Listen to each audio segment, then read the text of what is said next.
Get me some ginger ale real quick,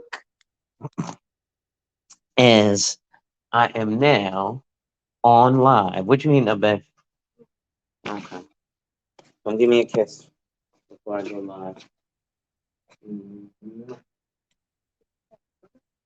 What words?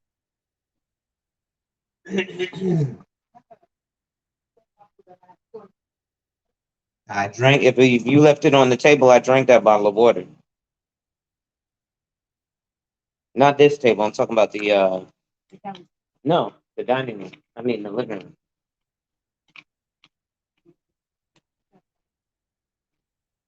Because I thought I left it there last night, so I drank that water. All right.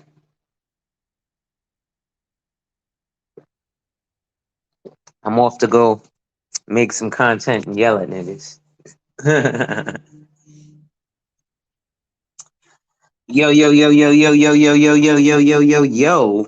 It's your boy, the insurance junkie, your fiduciary fella, the all-star advisor, Alonzo Hall. And I've returned today to weapon tap on your head with another episode of Husbands United. Today, we're going to be talking about decision making in the household and what that looks like for the quote unquote modern day husband, right?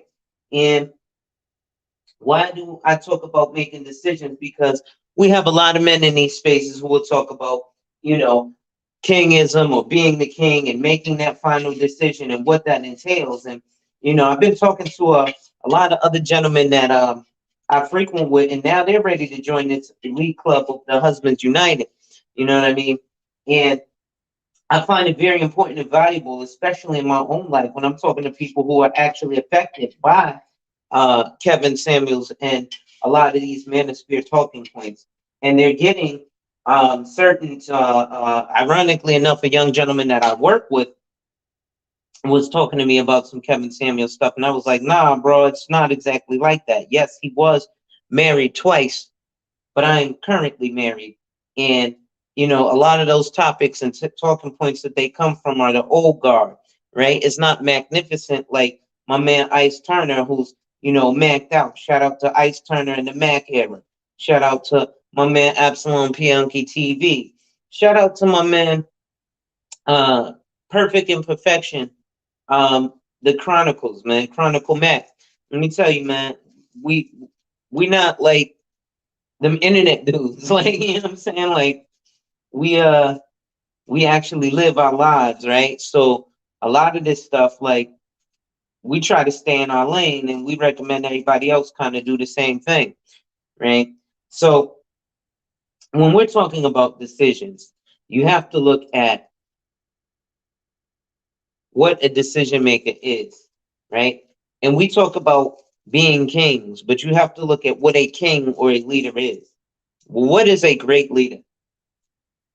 Hmm. Well, that's a good question. Well, the greatest leaders are usually the greatest followers. And why is that? Well, because now they actually, as a follower, have gained certain skills and abilities that they're cognizant of things that someone who leads bullheadedly may not be cognizant of. Right? Give me 1 second here. I gotta fix my jet. But yesterday I brought my brother-in-law up, and we were talking about a certain situation in terms of what we see all too often, where you'll get a lot of guys who, what I'm saying, call a stepfather a simp and this, that, and the third. And I'm one of them. You know what I'm saying? No shade here. I stand on everything I say. Like Tupac, nigga, I meant every word in my letter to the president. So, you know what I'm saying? I'm gonna stand on everything I say. And, I have to be honest, I was having this conversation with my bros. And it actually kind of made me have to soften my stance a little bit. And why do I say that? Well, my great grandfather, and I call him my great grandfather, he was he got with my great grandmother when she had like 10 kids at least, or 13 kids, something like that. And I was like, come hella high water, no matter what you say, that's my great grandfather. Like, that's how our family sees it, right? So it kind of made me soften my stance on being like, well, a guy who steps in is a simp, because this guy, yo, I love my great grandfather. Like, and you can't tell me, even though biologically he's not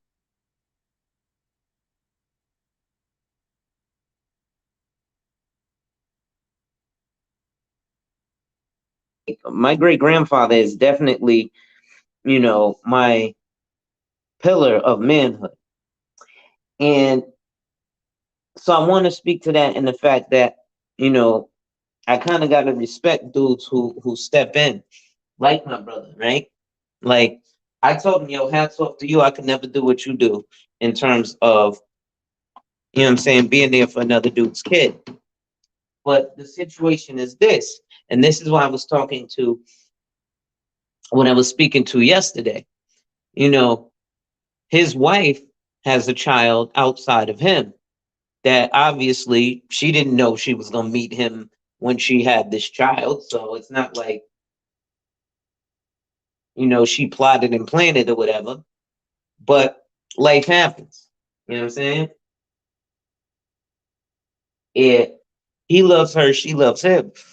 But on the same token, I'm like, yo, when dealing with her baby's father, you got to deal with that. Now, ladies and gentlemen, before I go deeper, and make sure you hit that like, drop a comment, subscribe, and hit that notification bell so you're made aware every time I release new content. And as always, share, share, share. Lastly, you can contribute to channel growth by hitting the cash app. You can schedule a one-on-one appointment with a licensed financial professional, or you can purchase life insurance directly up to $1 million with no exam and an instant decision. The links are in the description. So as we proceed to give you what you need. So I'm like, all right, you got to deal with her baby's father. And this is what I'm telling all men. And he came with a response that is absolutely valid. What was that? Well, yo, we just got married, so now I'll step in. But prior to, as a boyfriend, that wasn't my place. And I said, you're absolutely right, because she wasn't your property. Now she's your property because she's taking on your last name. See, man, we got to take this marriage shit serious and realize that when you're vetting that woman, make sure you ain't being a dumbass just wanting a wedding, and you also want a marriage. See, men can fall victim to wanting a wedding too. It's some real life shit, right?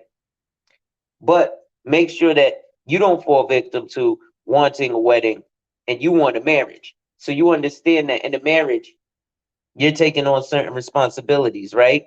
Regardless of your religious background, you took an oath before God, the universe, and you took an oath in front of the people that were there.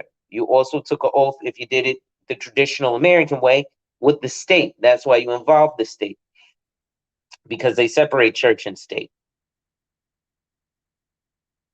That's why you get that marriage license, right? So, where do we get off on making certain decisions? So, certain decisions have to be made as a man when it comes to interacting with your wife and her family, right? It's not just you marrying your wife. When you marry a woman, You're taking on her family as she's taking on yours, right? So it's a blend type thing. There's decisions that have to be made that you got to think about. Some of those things are, if you don't have kids, well, how am I going to deal with, the kiddies when we do have them? Or if they do have kids, how are you going to deal with the kids, right? Some serious issues because people have different thoughts and opinions on child rearing. Some people beat their kids, some don't. Some people want to send their kids off to military school, some don't. But as the man, you should have the final say so. That's what the king of the castle is. That doesn't mean that your word is law and you make the whole decisions as an absolute, dictator. If you look at kings seldom made a decision without consulting with their team, kind of like politics is now. The president don't have the end all be all say so, but the president also is his wife becomes a very important portion of his campaign. So we can't be out here looking for these damsels in distress and then get upset when we end up looking like a Captain Save-A-Ho. If you don't want to look like a Captain Save-A-Ho, stop looking for hoes to save. Right? But dudes keep looking for hoes to save instead of being themselves. Right? We always hear this, find your purpose, live in your purpose. Man, that's some shit people just tell you because it sounds nice. Your purpose is to fucking survive and live until the day you die. But outside of that, obviously you have to sustain life. What's going to help you sustain life? Not everybody is going to be in their purpose. Not everybody is meant to be an entrepreneur or a boss or a business owner. Right? Get that bullshit out your mind. If you work a 9 to 5 and you enjoy it, then be the best 9 to 5 worker you can be. Why do I say that? Because motherfuckers who thrive to be the boss, quote unquote, or the business owner, the CEO, or the executive, the whatever, they need people who just want to work the business, right? As I'm recruiting my team, I need people who just want to fit into my cog. So when you're looking for a wife, you need to find somebody who's willing to fit into your cog. The problem is, all y'all dudes want Instagram models, right? We want the baddest chick. And there's nothing wrong with wanting what you want. Don't get me wrong. You know, I want to make $1 million a day. What's going on, brother? How are you? But unfortunately, that's not my situation, right? My situation, shit. Kevin Samuels told me, and before he hung up on me, when I went on his show, you're high value homeless. You don't make $10,000 a month yet. The fuck out of my face. Nobody cares. Work harder. That's what men have to deal with, right? And we act like men in this manosphere seem to act like it's women, but a lot of these quote unquote red pill motherfuckers is a Jessica X avatar away from being, fuchsia pill or whatever, right? But the reality is, man, men don't give a fuck, right? Yeah, we come into these chat rooms, whatever, and we have our little talk out sessions. But at the end of the day, the rest of the men, they don't care, man. The men don't. The men care less than the women do. Now, yes, we understand that we have huge issues when it comes to young black boys becoming young black men or even being viewed as human, because that shit's real. But we about to take this to a whole new direction. Salute, brother. Make sure y'all follow my man Perfect Imperfection Studios. That's my brother, you know.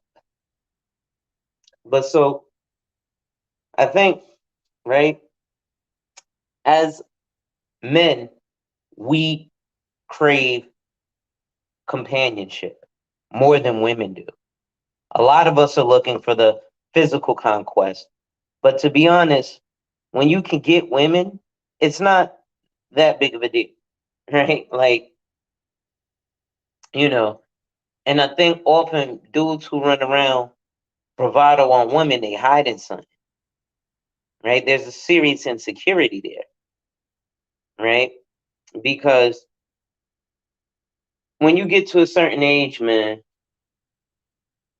it's like it's like attaining things, right? It's like when you have money, it becomes a certain point where having the latest shit don't matter. Oh, I've had the latest Benz already, so I don't really care about like the new Benz. I'll drive a fucking Ford Fiesta. I'll drive a fucking beat up Honda. I can afford the Benz, but I've had it. And to be honest, I know people who are mechanic. My brother is a mechanic. You know the shit he said to me? He said the funny thing about luxury cars is niggas only buy them because it's a status symbol. He said, but people with money, because he was talking to this Italian guy, and the Italian guy was like, yeah, man, with money, the reason we buy a Benz is just to say that we have the money to afford the maintenance. A Beamer, Benz, or Bentley, they're no better cars. They're just it shows that you have the money to afford the maintenance. So if you have an old car, you're front, right? It costs $500 to go get a fucking oil change for a Benz. That's why you get a Benz, because you have the expendable income to afford the maintenance. But at any rate, let me get back to these decisions, right? So decisions have to be made on all fronts, right? You got to start looking into shit like debt. Because when you marry a person, you marry their debt. What's yours becomes mine, what's mine becomes yours, right? So all of these things end up having an ultimate impact on the life that you lead with the person you choose. You have to be very tactful and very intentional about it, right? It avoids you having to deal with a headache in the future, right? One of the main things that a lot of people touch on is like monogamy. People be like, oh, first of all, monogamy was actually created by men. Why do I say that? It's because the weaker men couldn't pull the women. And when I say pull the women, I mean they didn't attract them, whatever, whatever. You see that today with Future. And I use Future as a symbol that we can all understand. But you look at that and you go, okay, well, weak guys created a system wherein that everybody has to only have one, knowing women generally outnumber men. So now that you're stuck to just one, well, now everybody has a chance to get one. So now the weaker guy has a chance to get the lady, right? Let's get deep into it, man, right? Little shit like I have a high pitched voice. Well, that probably gives me a lesser opportunity with the women than somebody who has a deeper voice. What's going on, sir? Oh, right? So shit like that in evolution would make me a weaker man, right? In the carnal primal eyes of a woman. Now, if this system wasn't in place, maybe I'd be stuck without a woman, right? So now this system of monogamy is in place and everybody's out there to get a woman. But I'll tell you, even with, a multiple woman lifestyle, women are headaches in today's society, and women are headaches in general. So to deal with multiple attitudes and emotional needs, and I want to be coddled and loved right now, or I don't want you near me right now, and then their cycles come into line, because when women are together in one place for a period of time, their cycles align. Um, and it's just a bunch of headache. And that takes a lot of energy, bro. Even if, you want to. And it'd be fun. Don't get me wrong. Multiple women is fun, but it's also a headache. I ain't even gonna hold you. Um, you know, but realistically, man, me and my wife, yo, we met online, and a bunch of the dudes that I know that are married all went through a period where they was like, yo, this woman is holding me down on some real life shit. So let's talk about a woman holding me down. What's a woman holding you down? See, we got too many dudes who think a woman holding them down is, let me get your tax return and I'm gonna flip it. Let me live with you. A lot of dudes, especially in Black America, we homosexual. And we fucking with a woman for a place to sleep at night.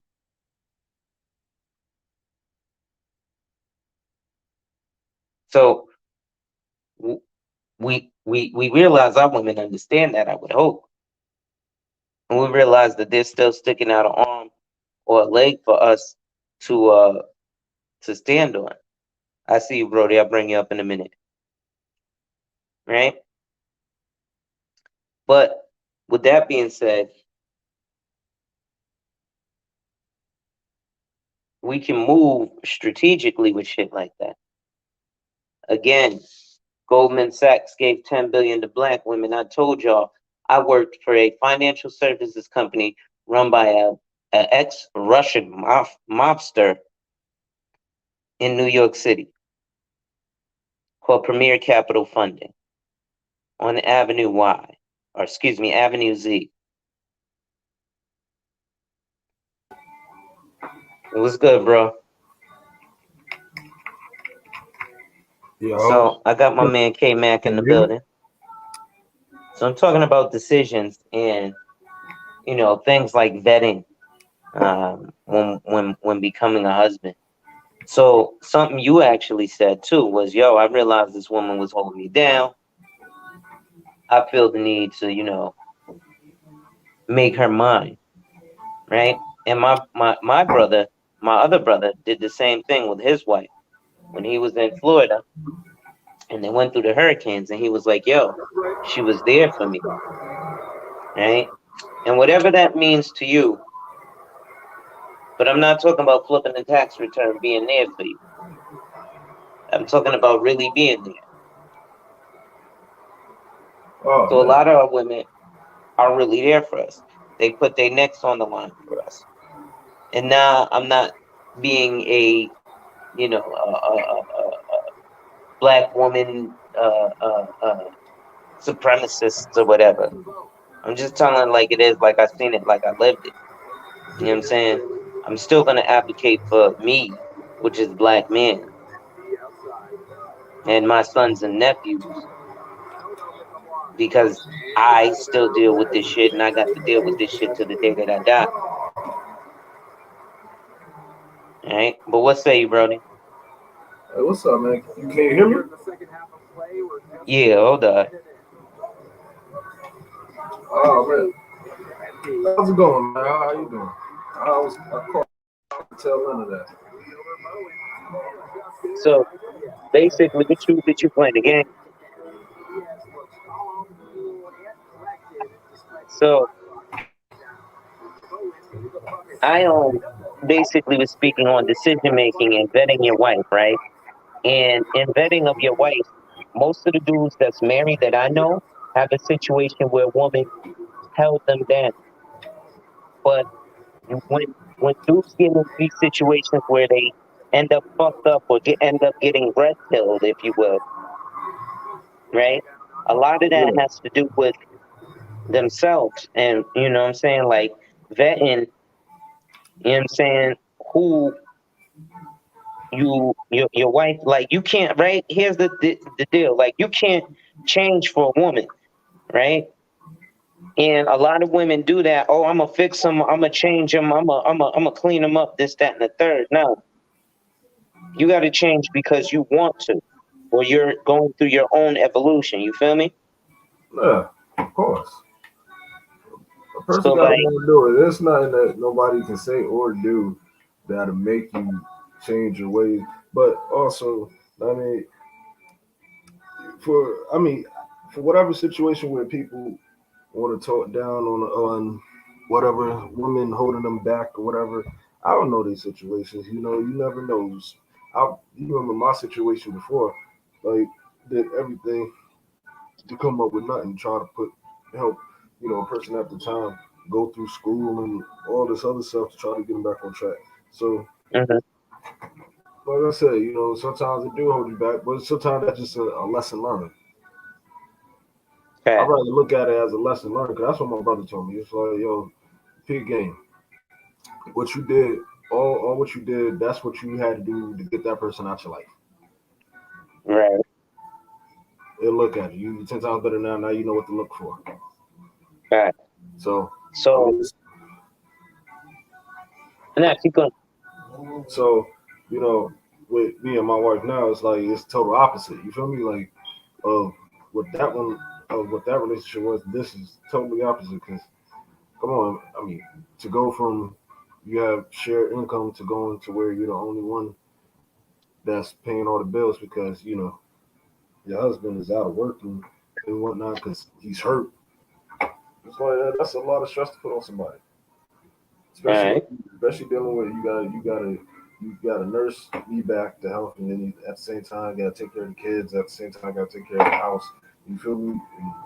right, And, it's shit like that to let you know what's real yeah.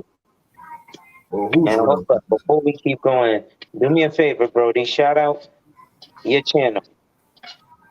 Oh, my channel, Perfect Imperfection Studio, simple, or round tables with the fellas.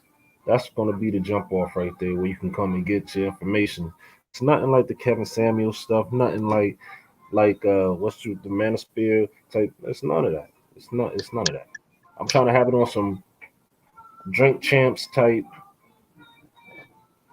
5150 type thing, I feel without you. without people getting punched in their face for saying something wrong.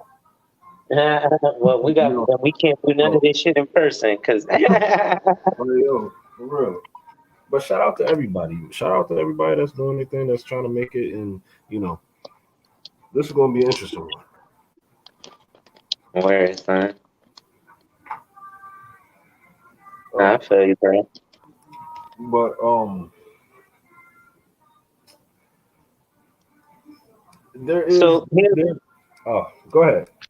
here's what I'm basically pointing out, right? So we're talking about decisions, right? And a lot of dudes have this misconception with decisions in relationships, right? Like, I peep game, right? And I'm gonna give you this example so I can sail the ship all the way home with you, Brody. So y'all know, even men. Y'all used to hit me with the Warden Master shit, right? When I be like, yo, my curfew is 11 p.m., right? Yeah. When I go back in the crib, right? All right. Then you had the situation with Son where you was like, yo, I'm only hanging with niggas that's like me, and single niggas gonna have to come down because this nigga was wild, right? Yeah. So now it makes more sense. And that was a decision I was making. It wasn't so much of a joke. You know what I'm saying? Nah, definitely. I mean, that's a joke between the brothers anyway. Yeah. Like, you know what I mean? Like, no matter what relationship any of us was in at the time, like you was you were the only one that was actually married at that time. Yeah. Even before you, but that happened even before you was married. So that you don't you really don't have a leg. You really don't have a dog in this fight when it comes to that because you was going home early before you got married. That was just a joke. Then when you actually got married, that's when it really made sense. Then when I got married, it's like all right, and then hanging with certain people, you know, it made a lot of sense to all right, I gotta be around people that's gonna be that's like minded like me, that's in the same situation because I can't do all the same things I used to do with my single friends. You know what I mean? Like Yeah. it's a different we on two different sets of time right now. Like, you know, I Facts. gotta worry about getting home to get up to pay my bills in the morning, not you know, not hey, what I'm gonna do tomorrow. You know what I mean? I got a set schedule. He needs bottles and diapers and you know what I mean. She needs Facts. clothes and whatnot. The bills got to get paid. You know what I mean? Like when we get out, and when we cut up, we cut up. Yeah. I mean, it But was the same shit then, though. Like, but my thing was this: like, you got to realize, I was walking through the Jackson shit to get back to the crib, so I wasn't trying to be out there late anyway, cause I ain't no niggas like that. You know what I'm saying? yeah, And I know, you know what I'm saying. I know how to obviously get around, cause I knew niggas. I ended up really knowing more niggas than I thought I knew out there. You know what I'm saying? But it was just crazy, like, as you can see, Connecticut ain't nothing like Brooklyn. You know what I mean? So it's a different type of state. You know what I'm saying? yeah.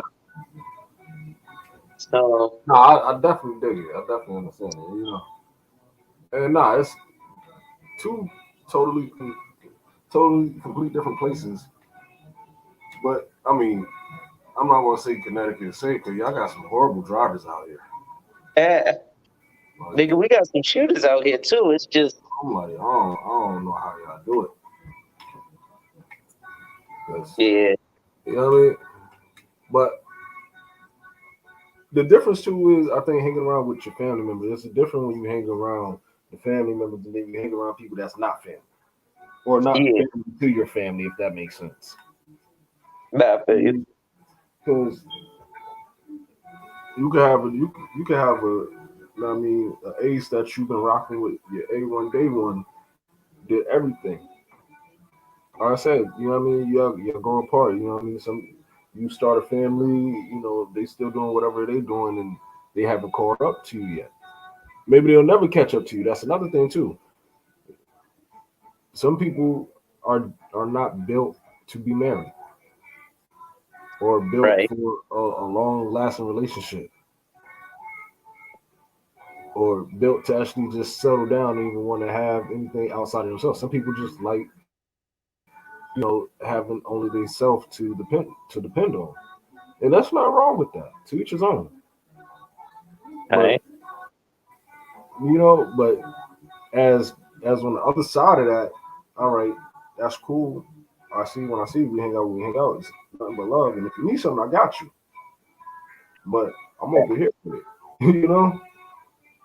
Like I'm over here with it. I'm doing the family things. I'm going to the theme parks. We're going to the museums and the aquarium and all this other. I'm doing the family thing. Like you start your family, you do whatever. Then yeah, we can do this family trip. No, it's mine, bro. But check it, right? So in decision making, right? Like a lot of people think of it as, all right, well, I'm the man, everything is on me, and what I say goes. Do Yeah. you let me ask you how, because then also people look at, the simple theme of the millennium, happy wife, happy life. And in my house, it goes happy house, happy Happy spouse, happy spouse. house. Mm-hmm. You know what I'm saying? So, Nah, listen, no one person should be able to make all the decisions. I mean, you gotta have. It's good to have somebody else. Hey, what do you think we should do? I mean, that's why you marry that person anyway. It shouldn't be on you. I mean, I grew up where I grew up with my grandmother, and my aunts, who they did everything. Right? Not saying that my grandfather didn't do, but I mean, after a while, my grandfather and my grandmother separated.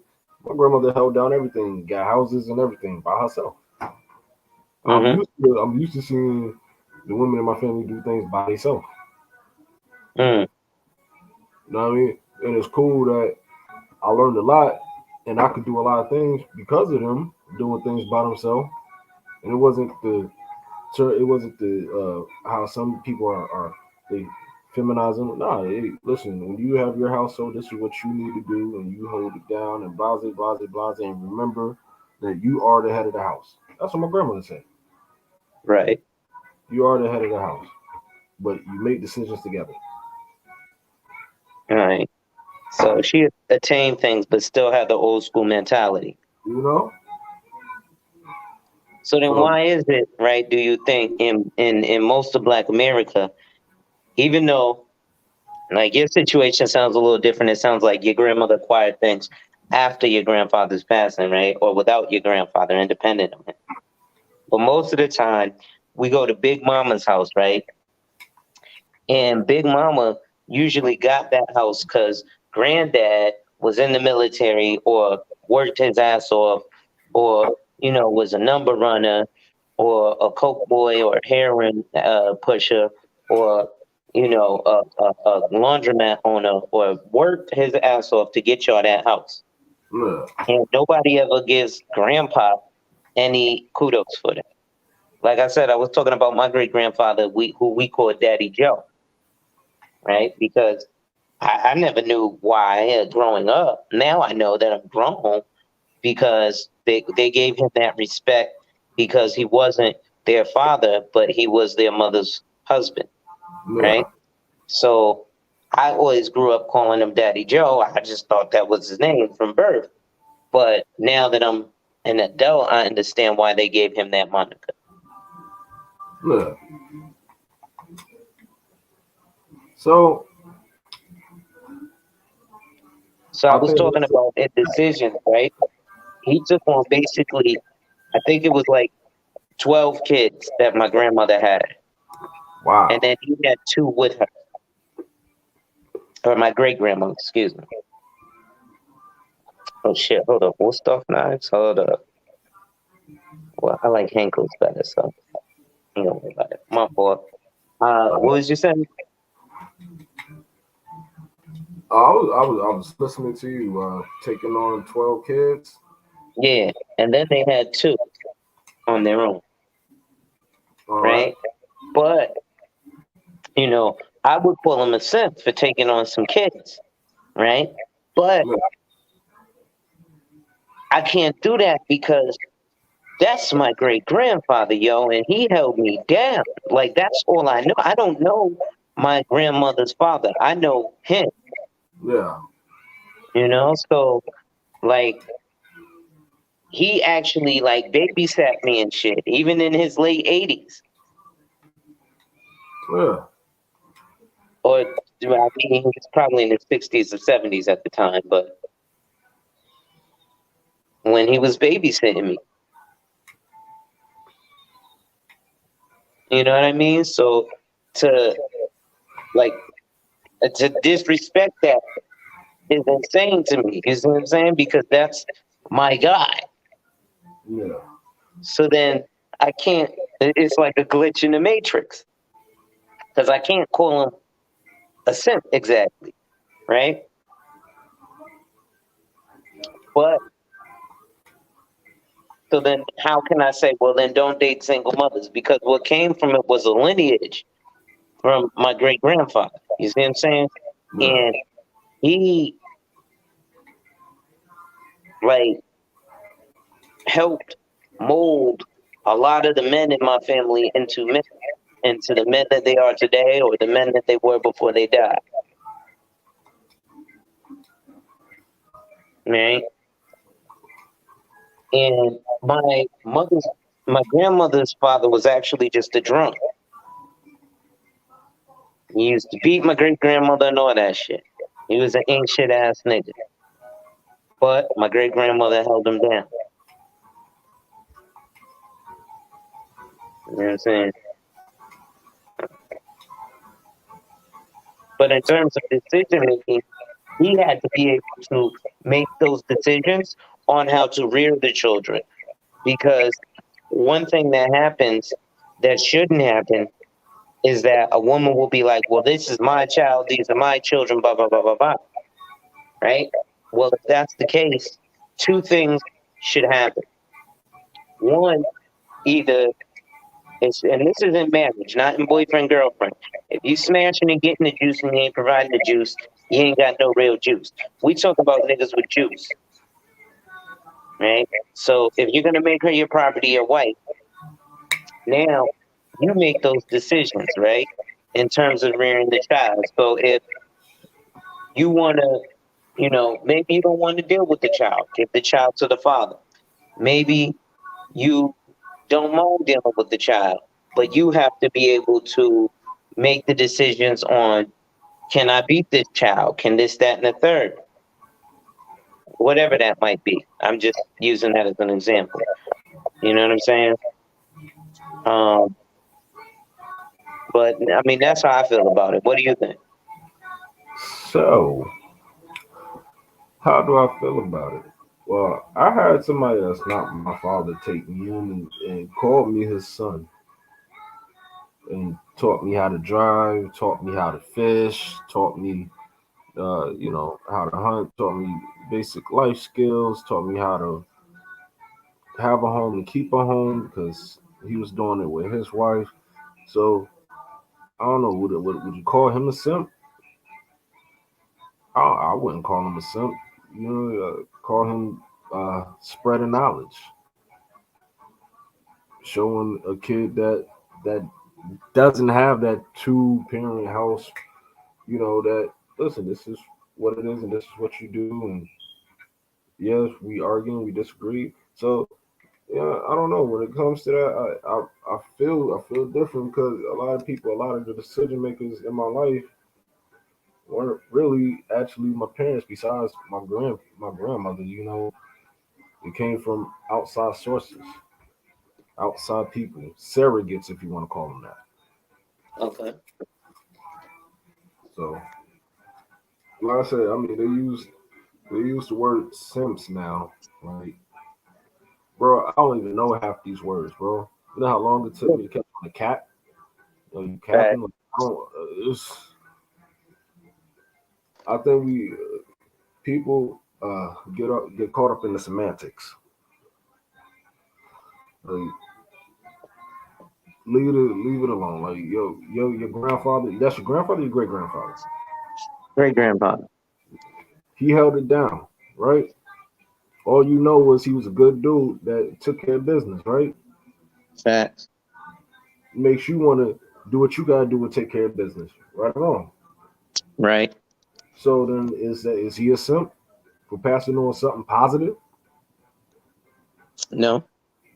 I say the simp is the motherfucker that give you everything negative to go off of. Oh this, oh this say she ain't shit, he ain't shit, da da da da da da. Like the ones that actually give you, yo, this is your bread and butter right here. This is what you do. This is how you maintain yourself. This is how you supposed to act as a man. That's another thing. Dude, these guys out here now, they don't act like men. They don't. It's a totally Mm. different. It's a totally different thing than watching your grandfather or your uncle or your great grandfather how they moved, how they demanded that respect where they have that authority to them. It just it reeked out of them. They had this aura about it. Like today, it's like, yo, what are they? Facts. What are you chasing? They was chasing the dream of having a home and and building something big and having a family and passing on stuff. Like, what are we doing now? What do we want to have? An apartment in the projects? Mm. Like that's what we striving for now. An apartment in the projects with a O. Mm. You said an apartment in the projects with an O? Financing a car you really can't afford. That's what we want now. Mm. Like, Facts. think about it. Like, yo, think about it. Back in the day, your people owned shit. It might have been a piece of junk when you looked at it, but when they bought it, it was brand new and they owned it. Mm-hmm. Like, how many people can say that now? Not too many. How many black people can say that now? You know what I mean? Like, come on. I think black home ownership is at 42 to 47%. So it's less than 50%. Less than half.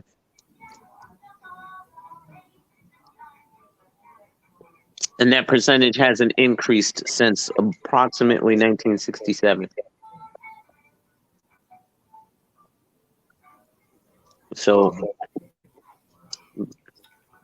basically, black home ownership has actually decreased, even though the number has stayed even. Just like the population. We've maintained 15%. That's odd. Right? Listen, I want to ask a question. Mm-hmm. So, I want your honest opinion. What's the best thing that came out of you getting married? I mean, a lot, bro. Give me I can't. just one. What's the best? You have to have that one thing that outshines everything else. I mean, the relationship itself.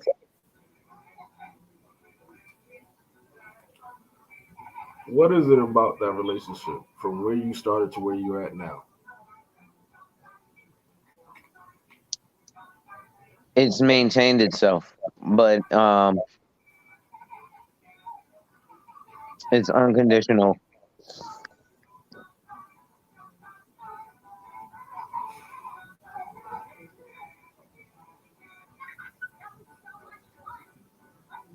My love for weed is unconditional.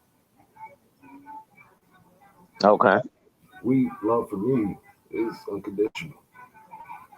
Okay. I know Mary Jane and love Mary Jane longer than I know my wife.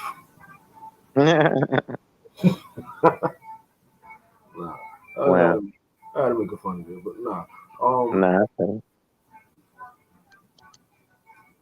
listen, the best thing that came out of this so far, because I'm still new in this, so there's going Mm-hmm. to be more things. This is just one thing. It's just a simple fact of the little smiles that she has when I say certain things. Mm-hmm. It's almost like yeah, school day crush. You know, Mm-hmm. remember your first crush, and maybe you wasn't cheesy, but how you felt inside. Yeah. But she wears it on her face. Okay. So like that schoolgirl You feel me? uh Like, giddiness. so that is the best part of this so far. Because the same screwed up face I get, then I get the little schoolgirl face. I'm gonna tell you what's another part that's hidden is that tax return, nigga. No, it's not. The tax return. I don't know about that yet. That's something I don't know about. Y'all just got married this year. Yeah. Yeah, wait till that tax return hit, buddy. Y'all going married filing jointly, right? I don't know. She Well, it's better than head of household. she asked me about it. I wasn't sure about that yet. Well, listen, if y'all make under 50K, you can get your shit done for free by going to the federal building. Ah, that's good to know. Mm. So,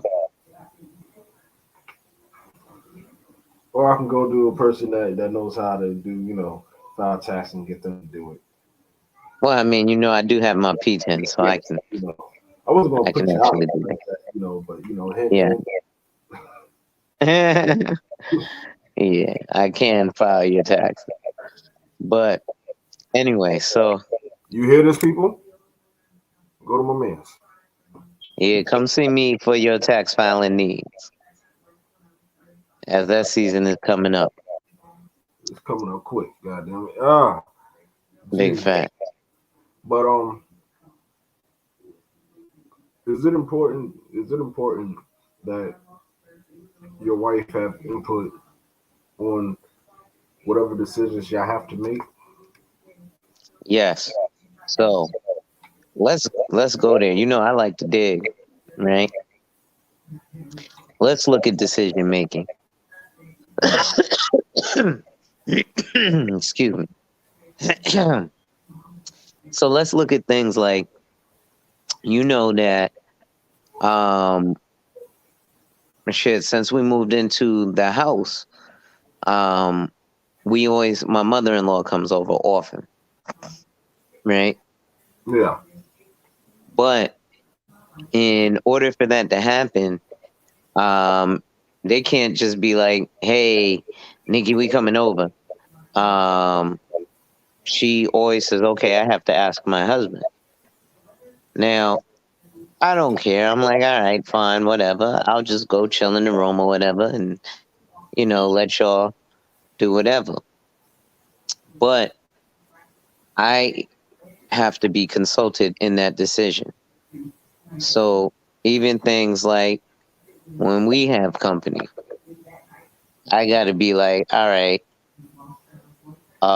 I'm cool with having company. You cool with having company." You know what I mean? And I know you the same, or are you the same way? Nah, bro. I'm gonna just pop up at your house. Oh, yo, what up, son? Come downstairs. Nigga, Like, yo, come get this real quick. Yo, I got a meeting. All you right, come stupid. downstairs real quick. I'm just saying, Uh, laugh because that's true. I know, you stupid, nigga. I'm like, That's I'm never funny. there for no reason. I'm always there for a reason. No, but like in the decision making in your house. Um, you know what? I like to be privy to certain things, not all things, because I feel some things my wife can't do by herself, Uh-huh.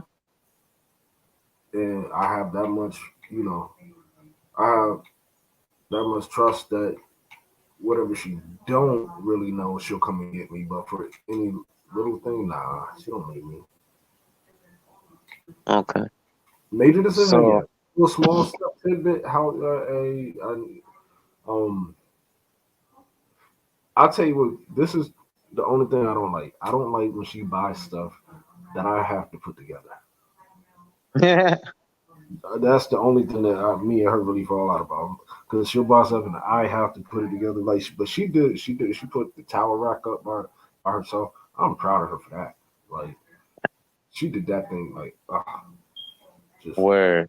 freaking marvelous. Like, but like everything else, like putting together our fireplace and desk and all this other stuff and chairs and everything. Like, that'd be the only time where I'm like, you know what? You could have asked me. I would have told you no. But Right.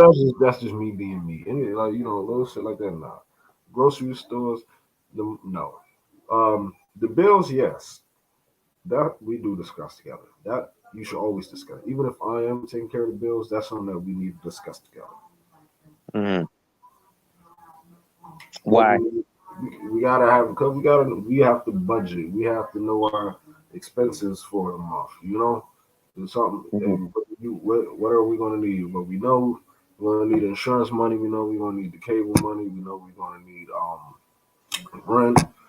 You know, we're gonna put this aside. What you gotta do? All right, you gotta get your hair done, so you gotta put money aside. Oh, me, I gotta get my hair braided. Gotta put money aside. Oh, him, he need his haircut. You know, Mm-hmm. you have to have it so it's just at the last minute you don't have to put out money that you don't have.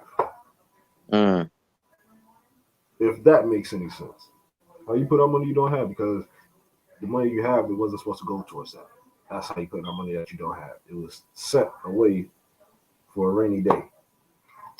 Rainy day fun. You know? Haha. Big facts. So it's good to talk about stuff like that and budget out with your wife and or your significant other. I'm saying wife because I have a wife and you have a wife, but for for the ladies too out there, for you and your husband, like you and your significant other or whatever shit. I mean, this world is fucking No, crazy. that's some real shit. Like, hold up. Let me see. I don't know if I can. Oh, shit. Hold up. Yo, I'm I straight don't. trashing this 2K though. I don't want to hold you. Huh? I'm trashing 2K right now. Jeez. That's the 22 shit, right? Yeah, like how I'm trashing the G League. I don't understand that. Like, Yeah, I'm trying to. I'm gonna have to go on my laptop for this. I'm on my phone right now.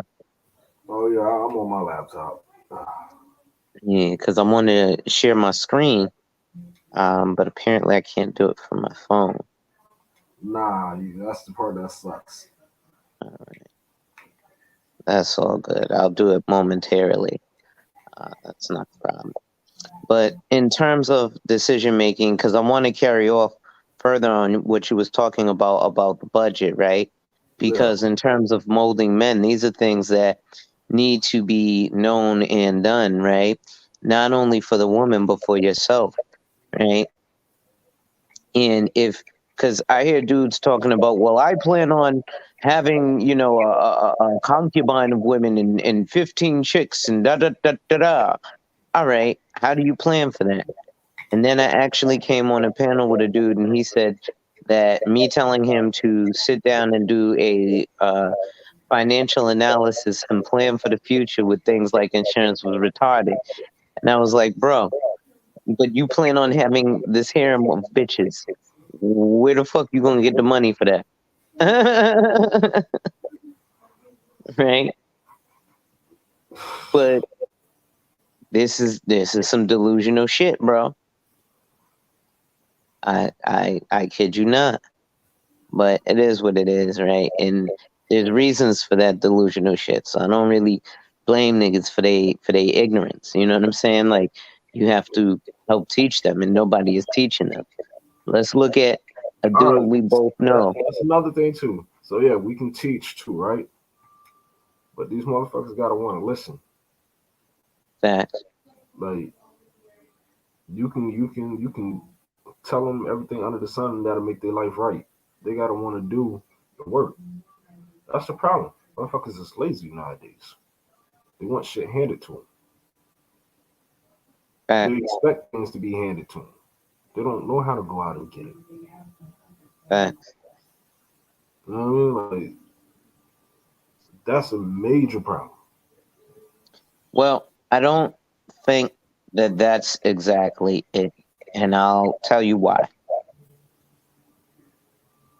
Often, right, I would be in the house and it'd be looking like I'm twiddling my thumbs, but I'm actually working, right? And so that's a lot of what things like the metaverse and a lot of these younger kids are getting into. Niggas is making bread off of Fortnite. Hard body. Yeah, You know what I'm saying? for the few people that are making money off a little streaming, twitching, YouTube, podcast, whatever, that's cool. Get your bread. Nobody say it. But we're talking fuck the we. I'm talking about the motherfuckers that's not doing nothing that's dependent on other people. Like Mm, remember, you know that whole stay in your lane? or at least find your lane. Motherfuckers is happy being on the curve. Like, Yeah. not that you're not good at anything, you don't want to be good at anything. Mm, Not that you can't do it, you don't want to. So mm. for people that do the Fortnite and even the 2K jump also, like yo, if you're making money off it, go ahead. Like, I'm never gonna tell you not to. Like, cool. Wish you many success on that. But for the ones that's on 2K to be on 2K, that don't mean nothing off of 2K, don't mean nothing off of Fortnite, but you don't have a job either. You just sit home or you in your mom's basement or doing whatever, or you mooching off your girlfriend while she working. Like, that shit it don't make sense. That shit don't make sense to me at all. Nah, fame. I don't know. It's like I have to do something. Like even if it was just going to school, trying to get me a degree, I have to do something. Well, see, I mean, that's another thing, right? A lot of people get useless degrees, and then it leaves us in similar positions, right? A lot of people have business management and administrative degrees, but those are useless degrees because basically you can maybe get a job in retail management, middle management. You can be an assistant manager. You get a psychology degree, you can be a general store manager. Yeah, I mean that's. Like But word. I understand what you're saying because And you, shit, it none of beats that can, not none of being that there. can get that. Well, Like, and you laugh because you like, damn, you know what? You're right. nah, you absolutely right, son. I got that with none of that. So, I have that with none of that. So it's like, all right, cool. but it's levels to it too. There So, is. yeah. So in that, I'm like, I it, I don't know. That shit crazy. Nah, bro, that shit crazy. It is. It is. I don't. Oh man. Yo, one thing we gotta do though is really try to pick each other up, man. At least for the ones that's like us. You know what I mean? It's like nothing but respect because marriage is not easy, Nah, it's definitely not easy, bro. but it's And not hard either. So, how long was y'all together before you got married? uh, are you asking me questions, sir? Are you asking me to get out the room? He ain't talking to you. See, you asking these questions for her, and I can't even answer it. Bye.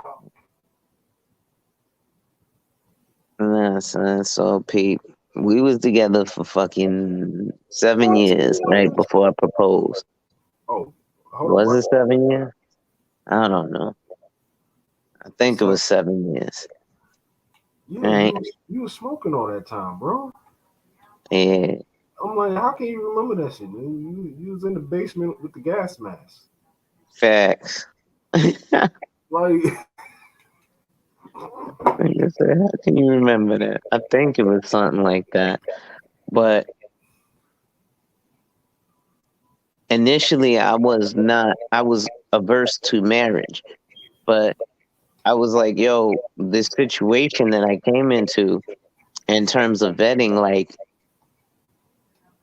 I became family, right? And she became very much like up under me. It's not like, she's sitting up under me, but like she became my rib. Like she really um, looked to me for covering, right? And so here's something that's actually one of the great things that comes out of marriage. Uh-huh. Remember when you were young and something good would happen and there was that one person that you would want to run to and tell in excitement, hey, this good thing happened,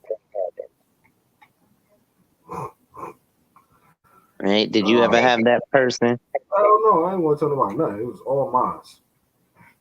Okay. Yeah, I was one of them. I was like, yo, you ain't gotta know nothing. You don't need to know nothing. You just see me smiling, just know I'm happy. Like, Okay.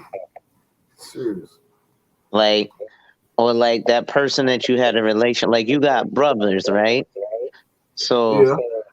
like, did you want to go like share with your bros something? I mean, at certain times, I guess I did, but you listen. My situation is different. I wasn't raised around my brothers, Okay.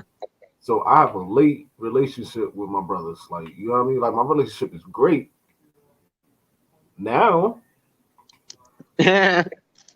Like, but I wasn't really raised around them. I was raised by myself, so I can't. Like, it's a lot of shit that in my life that I've been through that my brothers would never know about. All right. Not that I don't want to tell them, but it's just one of those things. Like, you wasn't there when I needed my. You understand? Like, when people No, could I call got their you. brothers, I couldn't call mine. Yeah. Like, No, I got you, bro. All right. But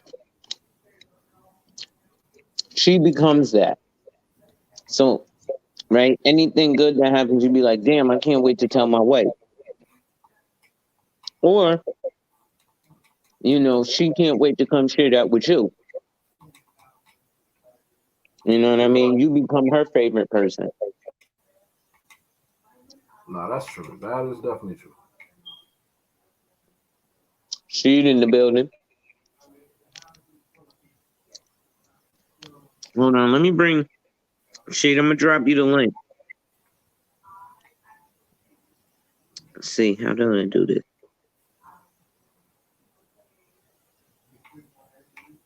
Um, But while you do that, let me run off real quick. yeah, I think I put it in the chat. But I think that's one of the great points of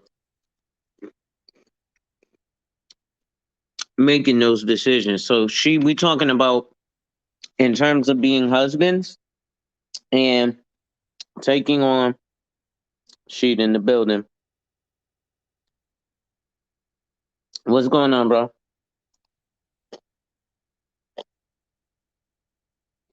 She making the sandwich.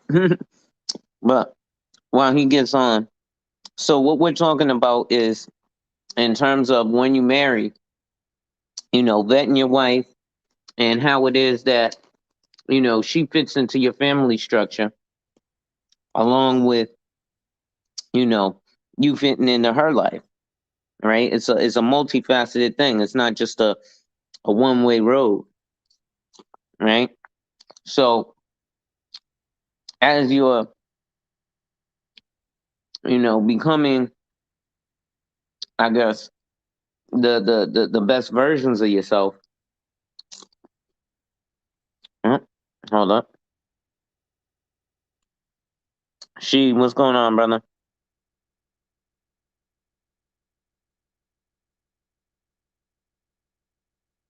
Oh,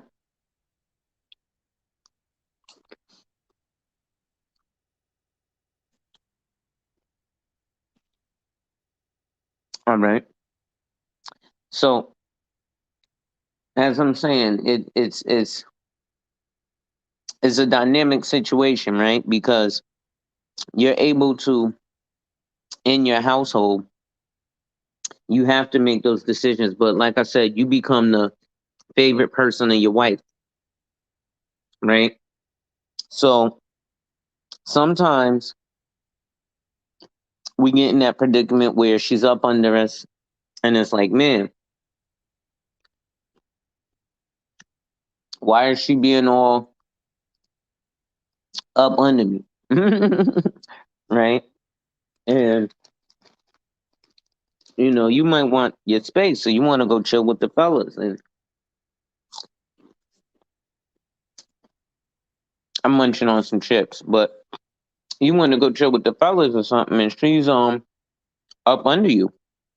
Well, there's reasons for that. See what's going on, bro? What's going on? Can you hear me? Yeah, I hear you. Yeah, we took difficulties earlier. Yeah, So yeah, man, we just hopping on and coming from a husband's perspective in terms of like vetting our wives, how we met them, how we make decisions in our household, and stuff like that. I know you're a married man, and now your wife had kids before you, right? yeah. She had two before the marriage. Okay, and you still found her good enough to marry. Yeah, Okay, and y'all make decisions in your household. So can you talk to us a little bit about that? yeah. Okay. Okay, I'll let you shoot. When it come down to it, like me and my wife, we both had a discussion, and seeing that my wife, has a religious background, and there's some things that are involved in that. Hold on, right No problem. Do your thing, brother. So it's definitely very imperative for in those decisions, right? We can actually make a difference, or we can actually show some youth some positive things, right? Because we have to look at the message that we spread in these spaces. And if we're telling these men, well, don't mess with single mothers, well, what are we telling to the young boys that their mother isn't good enough for whatever, whatever? Maybe they can help in some of those corrections too. We've seen impactful videos on like TikTok and stuff where a 12-year-old boy is addressing things to his mama. Well, guess what that does? That has an impact because now she's hearing it from not only a man, but the man in her life or what have you. Now, I want to actually ask about that because that's something I think is dangerous, right? When women make their son, oh, he's the man in my life, and it's a dangerous or a slippery slope when you tell a young boy he's the man of the house or he's the man of your life, and it's only females there, right? um, Sometimes it can create an Oedipus complex where now dudes covet their mother, right? And I think that can be dangerous too. So, in terms of vetting, being a man in their life can actually help young boys to see things in a different light. Again, I ain't talking about being Captain Save-A-Ho. you know, White ass, work in progress every day and see success. What's going on, brother? Yeah. So, like I said, as far as the religion aspect, me and my wife, we both had to sit down and, with the whole notion of being a leader and everything. Well, not as far as a leader, as far as submission. Submission to me is to a point it gets overrated. Because if you lead your family in the right direction, your woman will submit to you. You know, you the you the guy you say you are. You do what you're supposed to do. That woman is going to submit to you. So when I hear so many guys have these arguments about women submitting to them, they submit to who they want to. So if they see a good thing, they're going to submit to that guy. And if they don't want to submit, why do you want to be with a woman that doesn't want to submit to you? So, we have these arguments pushing different narratives to say if the woman is not like this, then don't deal with her. You know, like I said, when I first came into space and the guys were telling me about dealing with single moms, I deal with who I want to deal with. You know, Mm. I'm a man that stands on his own 2 feet. None of the men in this space have ever paid any of my bills. You know, And I think I probably got only two cash apps. When I, did my cash app, there was one for Gold Professor and one from this lady, Life is So Dang Good.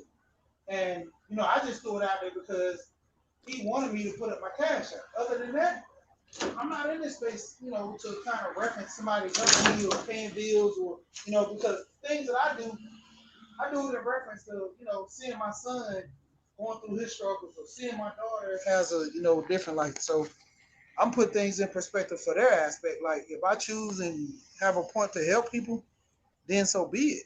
Like other than that, you know, it is what it is. Like Right. I definitely appreciate that aspect. So let me ask you this in terms of like child rearing, because I got into a situation. Me and my wife got together young enough, and we neither one of us had kids yet, right? But I know people in relationships with kids, and a lot of the dynamic that we see often in this space is, guys talk about one side of things, right? Where like, oh well, my baby mother won't let me see my kids or whatever, whatever, but she's got them around this other man. Now, if that other man is taking care of your kids, don't you think you should respect that man, right? And maybe speak to that man instead of trying to riff-raff with his woman? Even though it's your kids, I get it, but they're in his household, right? I'm not talking about the dude who's eating the fruit snacks and drinking the juice. I'm talking about the man who's actually there, providing a lifestyle for this woman and children, right? Do you think that we should look at the other aspect as guys respecting, yo, dude, I appreciate, you taking care of my son or my daughter, making sure he eats, every day, whatever, whatever, making sure the lights are on so he could play Xbox. You know what I mean? Stuff like that, right? Is that important, right? To show men being amicable. Because then, right, we know that women are messy. Women start fights and shit. Well, let me have my baby father and my boyfriend fight. You know what I mean? Um, and go through stuff like instead of actually coming together as grown men, knowing, look, we got this situation. Here's the deal. I'm gonna be in my kid's life, so because of that, you're gonna have to deal with me. But I don't want to be riff-raffing, beefing back and forth because, as we know, as men, there is the threat of violence, right?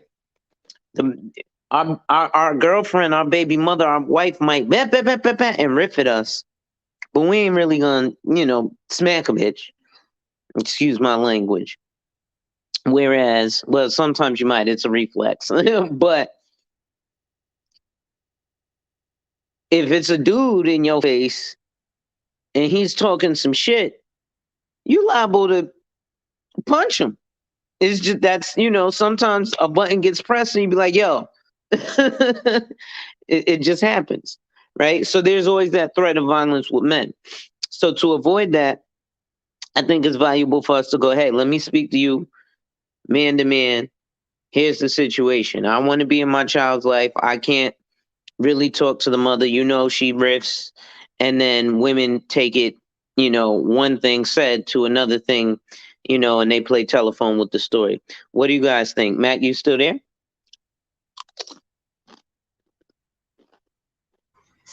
I jump on if you. Go ahead.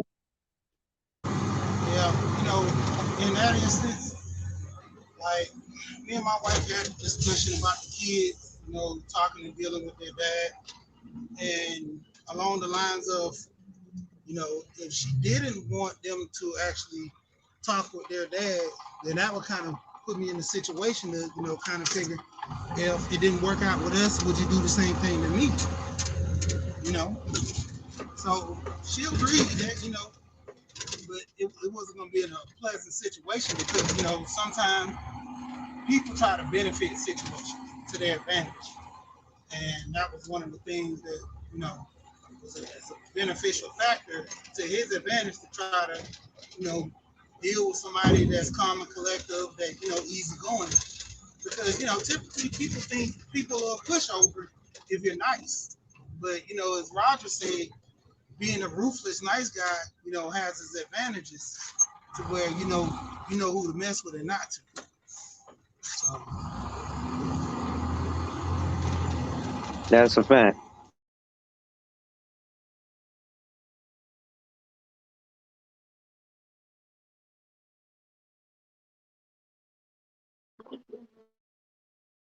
I was gonna let Matt.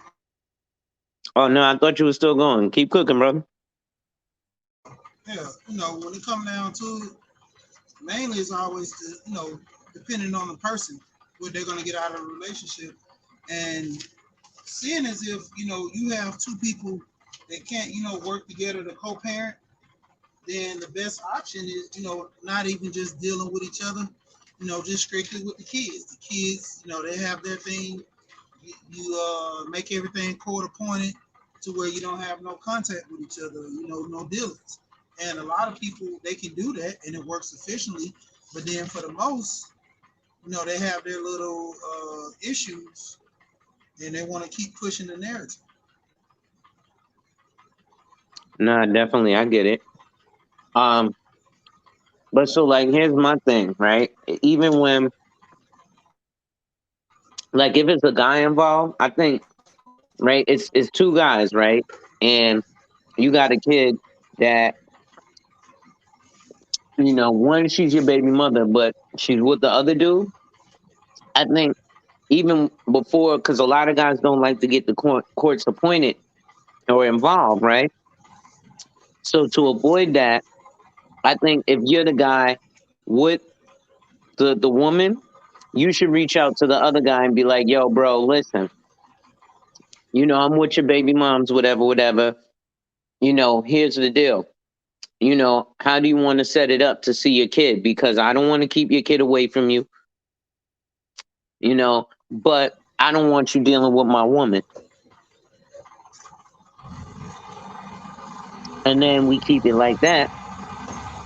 You want to see the kid? Come through me, and then boom. I'll drop the kid off, but you could come pick the kid up, but you could call me. You don't need to call my woman. Like, I think that's the way it should work.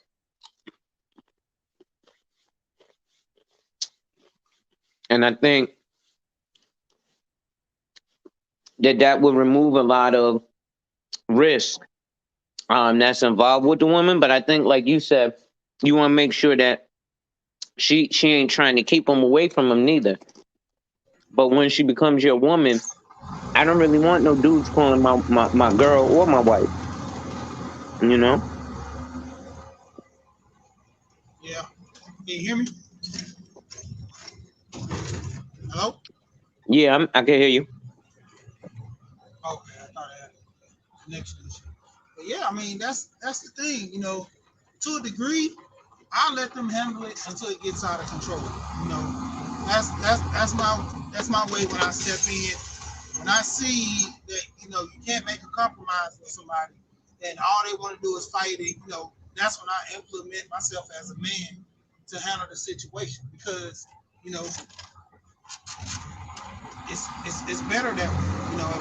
If I'm in a relationship and with this woman and all this dude wanting to do is fight and come at her all the time, I mean it's no more talking. Like Willie D said, no more talking.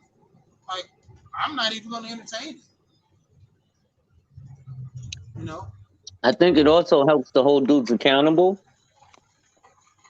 right? Because now, a lot of the time in this space, what do we hear dudes complain about a lot? Child support, right? Yeah. Well, if there's another dude in the background, he can come to you and be like, look, I don't particularly need your little coins, but I'm taking care of your kids, so your child support needs to be there, right? Here's one of the things that I like to talk about, ironically enough, with life insurance, right? So not only child support, but with things like godparents, right? And then I'll get back to the baby father thing. But with godparents, when you make somebody the godparent, you're telling them, hey, listen, if something happens to me, if I get hurt and can't take care of my kids, or if I die and can't take care of my kids, I want you to be the person who takes over. And then we don't do something like get a life insurance policy. In that particular situation, you would get a term policy. Like I said, wealthy people put at least 7 policies on one life, and each policy could be for a different purpose. So you can have the certain policies that you get set up just to take care of your family when you die, and then you might get a term policy so that for 20 years from the time your kid is born and you make your cousin Joey your son's godfather, you also, if something happens to you, have money there to give to your cousin Joey to pay for taking care of your kids. Because the money you left for your kids is for your kids. The money you left to your friend, your godfather, your cousin Joey, who's your kid's godfather, is only there for a temporary need, so maybe only a 20-year term. But if something happens along that 20 years and he also inherits your kids, he inherits some money to take care of them so he doesn't leave them in a desolate position. Because people do some effed up shit when they have to take over people's families. But at any rate, um, I think you should definitely, it helps to hold the men accountable in terms of if they're paying child support, because other men could say, hey, listen, I'm taking care of your kid. The least you could do is actually pay your child support, actually come and pick up your son, actually come and pick up your daughter, right? And then it puts pressure on them to not be able to come up here and bellyache about what the woman's doing if you're not doing your whole part. But if we come to each other, if the dude who's with your baby mother don't reach out to you, then you reach out to him. But we should stop dealing with the woman, because that's disrespectful to even step to another man's woman. I understand you have a child with them, yes, babe. But you know, I think you need to that'll eliminate a lot of the bull crap. Yeah, Right? it does, because a lot more of the trying to, disrespect or try to come a certain way at my wife, my her baby dad, he don't deal, especially when the kids got older. It comes to a degree, and I look at a lot of guys that, if you were doing the right thing, you would still be in the child's life. So, spite whether it be was the baby mama or the baby daddy, you guys broke up for a reason. So, why get mad at the new guy? Or why push issues with the new person as being somebody vindictive or bad? And just live life and do you. If you dodge the bullet, you dodge the bullet. If not, then it didn't go out. I hear so many guys want to point the finger at the baby mom and not hold themselves accountable for anything. You know, I know a guy that I was talking to another guy, and we were talking a conversation about this guy, and ultimately it was crazy because this guy cheated on his old lady, and they wasn't married. Boyfriend and girlfriend cheated, had 2 kids, and ultimately he wanted to blame her because she didn't want to keep a relationship with him because she looked at him as a cheater. And I was like, well, were you cheating? He was like, yeah, but. And I'm like, you can't say but then you want to come with the narrative that, she's a bad person because she won't, kind of be with you in a relationship to let you see your kids. You opt out of that when you start cheating. And a lot of guys won't hold themselves to that. Yeah, I cheated, but all the other stuff I did, I was right. And they take that one little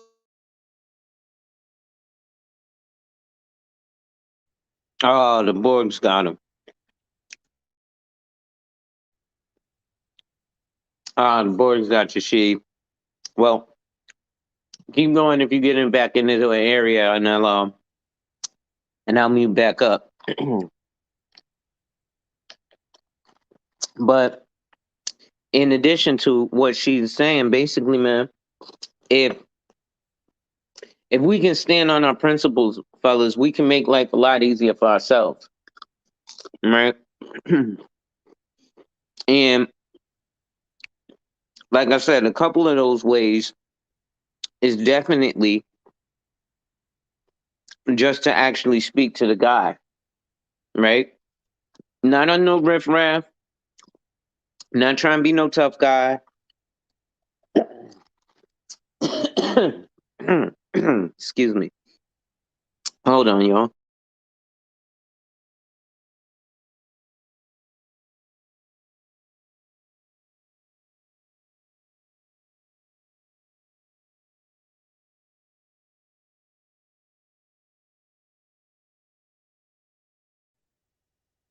Not on no riffraff, not on no tough guy mess. But just speaking to him, you can actually get stuff done. But go ahead, she. Yeah, I don't know what's up with my phone. I guess because of the internet, it just my phone is shutting off like I'm not on it. Usually it stays on, but yeah, That's all right. Internet happens. yeah, having a a built relationship, kind of helps when that man, those two men have an understanding. I'm only here for the best interest of your child.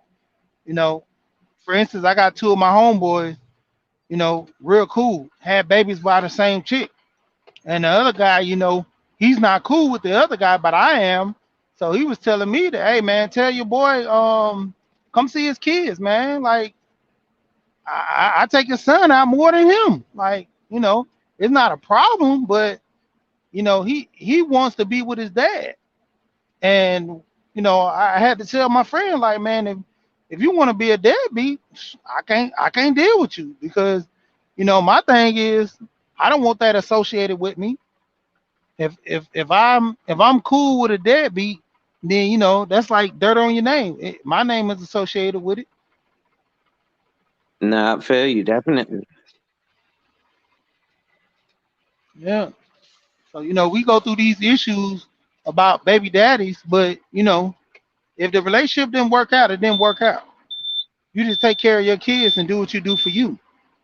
And so many guys don't have that understanding that just because the relationship didn't work out, don't pay child support. You're only spiting your child. I mean, because most don't understand in that relationship that's toxic, you dodge the bullet because you could be having way more kids, spending way more money if you really look at it from that angle. Actually, that's really true. I know dudes who don't pay much for child support. Now, on the flip side, right? Because I don't want to make it seem like it's solely on the guys, right? But because I know women who don't let the father see the child and they take them to court, but they don't show up at court, right? Like the guy will take the girl to court, but she won't show up at court. And he still has to pay child support and all that. So I'm not absolving the women because women can do some effed up stuff, right? But you got to realize, like you said, in those cases, you dodged a bullet. Imagine it was more than one kid with this one woman, or guys who do mess up and have multiple kids with multiple women that are exactly alike, right? So I'm not saying it's all on the dudes, but we can make the road less rocky, man. You know, that's what I'm saying. Yeah, that's fact. When it come down to it, I got way more smoke for the women too because when it come down to it, they always be the one to push the narrative of a man being so bad. But even if that man had a child outside, most of the women think that their stuff is better, so they're gonna change the man. And Mm-hmm. when he don't conform, it's like that build a bear thing. When the man don't conform to what that woman wants, that's when the rage come out. She thought she could make him better or change him, and that man just want to remain the self and be the same. So she fights against him ultimately by hurting him through his kids. And we see this Right. all the time. Women putting men on child support, they're good men. Mm-hmm. I seen one where the dude was cheating on his baby mama. I think it's a lady celebrity. She put this on her page where dude was having a kid. I mean, dude was messing with this chick at his job, and he was a supervisor. Mm-hmm. And when she found out, she got him fired and her fired. And then she said in 3 months, when the baby's born, she's gonna put him on child support. And so everybody was, calling her crazy and this and that. And so the lady celebrity, she actually was a caseworker and worked for defects and stuff. So she expressed to him, how is he gonna pay child support with no job? They go off the income, right? So Right. she was like, well, he got 10,000 in his savings. You can start with that. And she was like, well, how long do you think 10,000 gonna last with a person with no job? And her whole thing was, well, he's sleeping on his brother's sofa. He's going through depression. I don't care if he die because he has $10,000 life insurance. And I'm like, you know, you're so hung up because he cheated. You're not thinking nothing about your kids. All you thinking is self gain. I'm gonna make him suffer because he cheated. You got him fired. Now he can't pay child support, and then you're gonna get mad when the court appoints him, you know, $50 every 2 weeks or $100 a month, and you're mad about that. But what do you expect for him to pay you with no job? A lot of women don't think this stuff like spite and vengeance becomes like a venom to where you don't think things through. It's like, for Exactly. instance, a woman that hit a man, knock him over the head, and back in the day, the law would state if the man did anything to the woman, she goes to jail. But Mm-hmm. then when she calls the police and say, well, yeah, he hit on me, he beat me. But then when the man says, well, she hit me with a frying pan and threw water all over me, all the police Mm-hmm. got to do is say, okay, well, his head is bleeding, he is wet. So what do you say about this, ma'am? Yeah, I did all that. And then the first thing she do, she gets locked up right along with him. And she thought calling the police was going to be in her best interest. To now that the law states if both parties are involved, both parties go to jail. That's even like with the divorce rate. If Yeah. the divorcing were, if a woman leaves, she leaves with nothing. If a man leaves, he leaves with nothing. Whoever initiates the divorce and it's not like any violence or anything of that nature, you leave with nothing. A lot of divorces won't happen. Or they'll try to find a reason, or in my case, like I said about Jeff Bezos, you kind of get set up. Yeah, that one was that's hard body, but no, you're absolutely right, right? Um, a lot of women do some foul shit, and it's not fair to the good guys, right? Who are trying to be there for their kids, etc. But again, right? Like I said, it's a cruel world, right? And even the men are gonna say nobody cares, work harder, because just like, right, the dude who don't have a job and can't pay child support is now dependent on you to support his child. Right? And I mean that in a multitude of ways. Well, one, if she's single and she is on whatever kind of state assistance, right? Whose check is that coming out of? Well, that's coming out of your tax dollars. So now he's being a drain on society, right? So now you're like, well, look, dude, I know you ain't got a job and it's hard for you to support these kids, but they ain't mine. But I'm with this woman, so I'm taking this responsibility that's yours. The least you could do is find a way to kicking in $100, collect some cans or something, dude. I know you got it hard, but I got it harder. I'm feeding kids that are yours, right? So yeah, we know women do foul shit, but nobody cares work harder because you not having a job because this woman was being vindictive, or that some dude not having a job because this woman was being vindictive. Don't help my homeboy who's with this woman who got to take care of this dude's son or this dude's daughter, right? So it's a two-way street. And the dude who's getting his son taken care of ain't worried about the fact that my homeboy got to go to work and work extra hours because he got an extra mouth to feed outside of his own son. Right? So, Yeah. I don't know. It's just crazy. Go ahead. Yeah. My thing is, I wouldn't even get into a relation if I actually, you know, wasn't going to be able to, fund the, the relationship between the girl and her kids because, understanding my wife had two kids. I know the responsibilities of that. Whether if that man was going to be in there or not, I was accepting the responsibility. So whether the dad paid child support or not, that's not my concern.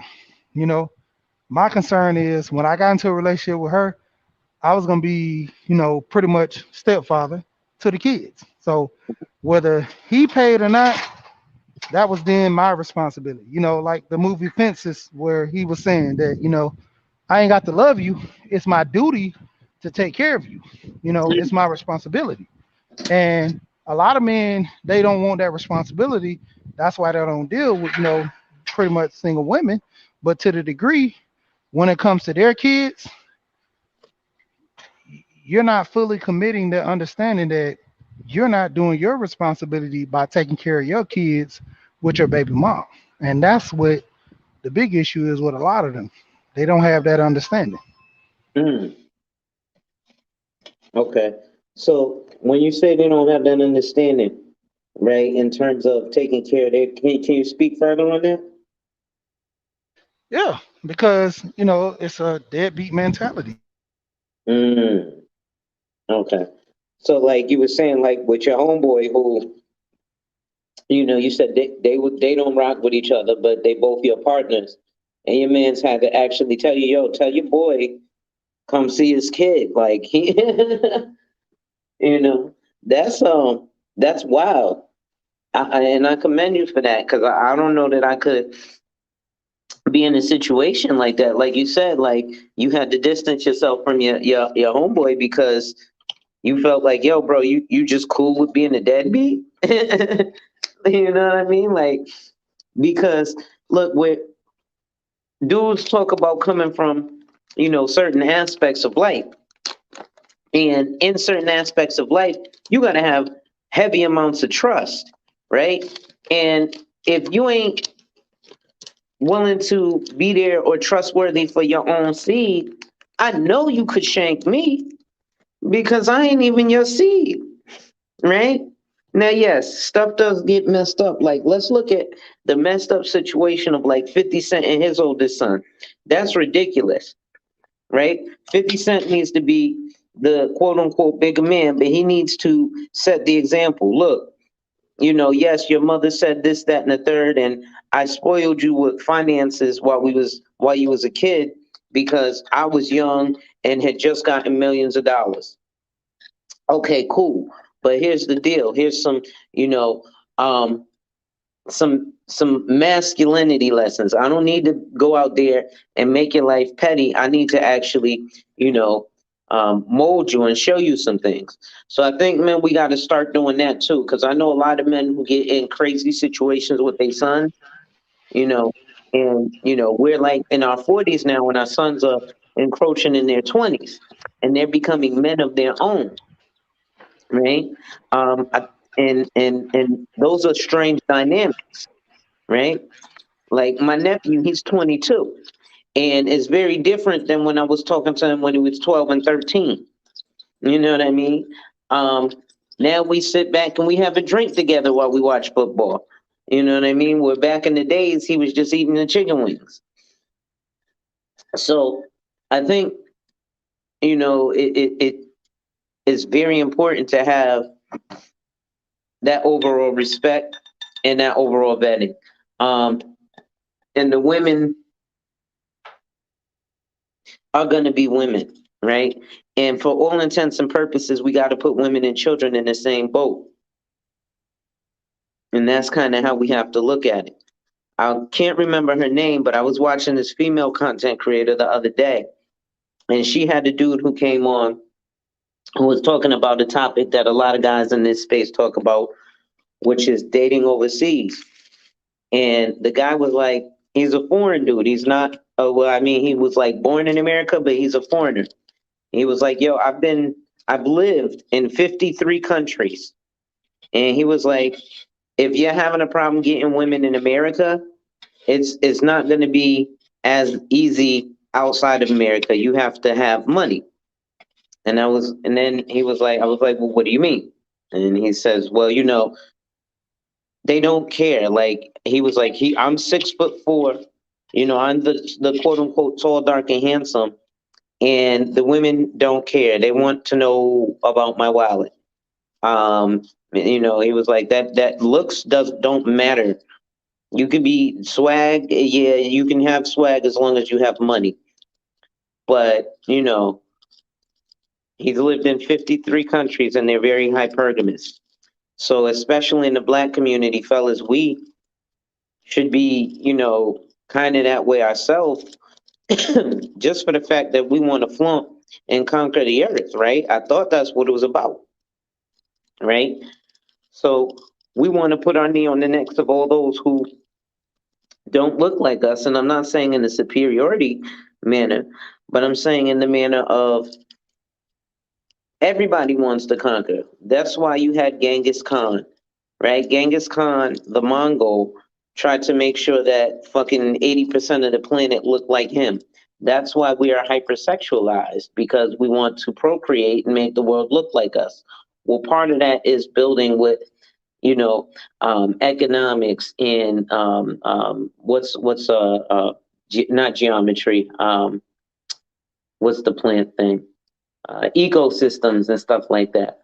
Um, you know, in geology and farming and all this stuff. And we have to work together with all this stuff in order to, make these things happen. What's going on, She? Yeah, I'm back. All right. So yeah, I mean, I don't know if you were able to hear me, but I think that's a big part of it too. Is being globally competitive, right? And I think the goal of it is, like I said, is to conquer, right? Otherwise, what are we doing? We want to make the world in our image. So not to be like wild or whatever, or like I'm not jumping out the window and being Stokely Carmichael, but ain't we supposed to be trying to make the world in our image and conquer everyone? I mean, that's what the rest of the world does. Yeah, that's true. So, you know, like I said, I'm not being a supremacist, but I, at what point do I look at what the rest of the world does? And every group does this globally. They attempt to make the world look like them. Yeah, I mean, even in the image of now that we always talk about certain things, and, far as the money aspect, it's not even just go along with your culture. I mean, just like with your family in general, you want your family to be the top and be the best, just like as your culture. Black History Month, even though they try to say it's only 1 month, you can learn about Black history every month. Yeah, And knowing the achievements that a lot of Black people made in history, that's a great sight. Even not even just with Black people, other races, knowing the great accomplishment that they did, but just coming from your people that look like you, it's big ups. Like, we have different holidays, different, different great admired, people from back in the day. I mean, take for instance, you have the what's the guy's name from the Civil War? Uh, I forgot. I'm like having a brain freeze. That's all Like right. Theodore, like with Theodore Roosevelt, you have the Oh, okay. all those guys. They The renowned Rough Riders. great people. You know, they renowned great people from back in the day. Hmm. Ulysses. Another great person back in the day. I Yeah. mean, if you were a white person, you would love that. I mean, like the point of even with Genghis Khan, or even like the dictator now, Kim over Yeah. in North Uh, Korea, like Kim Jong. Oh yeah, Kim Jong Kim. Il, I think. Yeah, Kim Jong Il, I think that's. But look at, even though the people are forced, but even though if they wasn't forced, wouldn't it be a prestigious thing to know that somebody of a certain caliber, and also look like you is kind of revered and kind of looked at as a high regard? I'd appreciate that. Yeah. Yeah, even like Obama, even though he was the first black president, on record. Yeah. A lot of black people look up to Obama. Now you can question what he did for the people, for just Americans or black people alone. We can question that all day, but it doesn't take the fact of the matter. What is his stand on him, and what Uh, does he stand for? Same thing you could say that about Trump. A lot of white people don't like Trump. A lot of white people like Trump. yeah. So you have to take your stand on your belief of what you think about Trump. But overall, Trump is who he is. Yeah.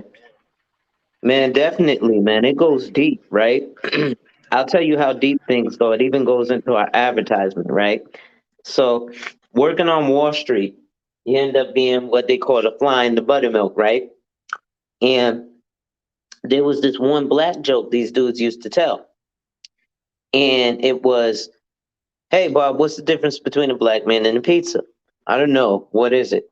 Oh, well, a pizza can feed a family of four. Well, ironically enough, there's a Little Caesars pizza commercial. I'm gonna get like perfect timing and say we should go to Twitter and we should boycott Little Caesars. There's a Little Caesars commercial, and in this whole woke culture, we miss subtle cues, right?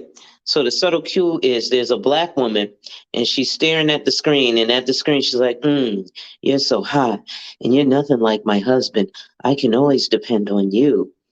And she's pointing at the Little Caesars emblem. And then her husband comes out and looks and is like, "Oh." And then the Little Caesars pizza, it's a black guy coming out with the pizza.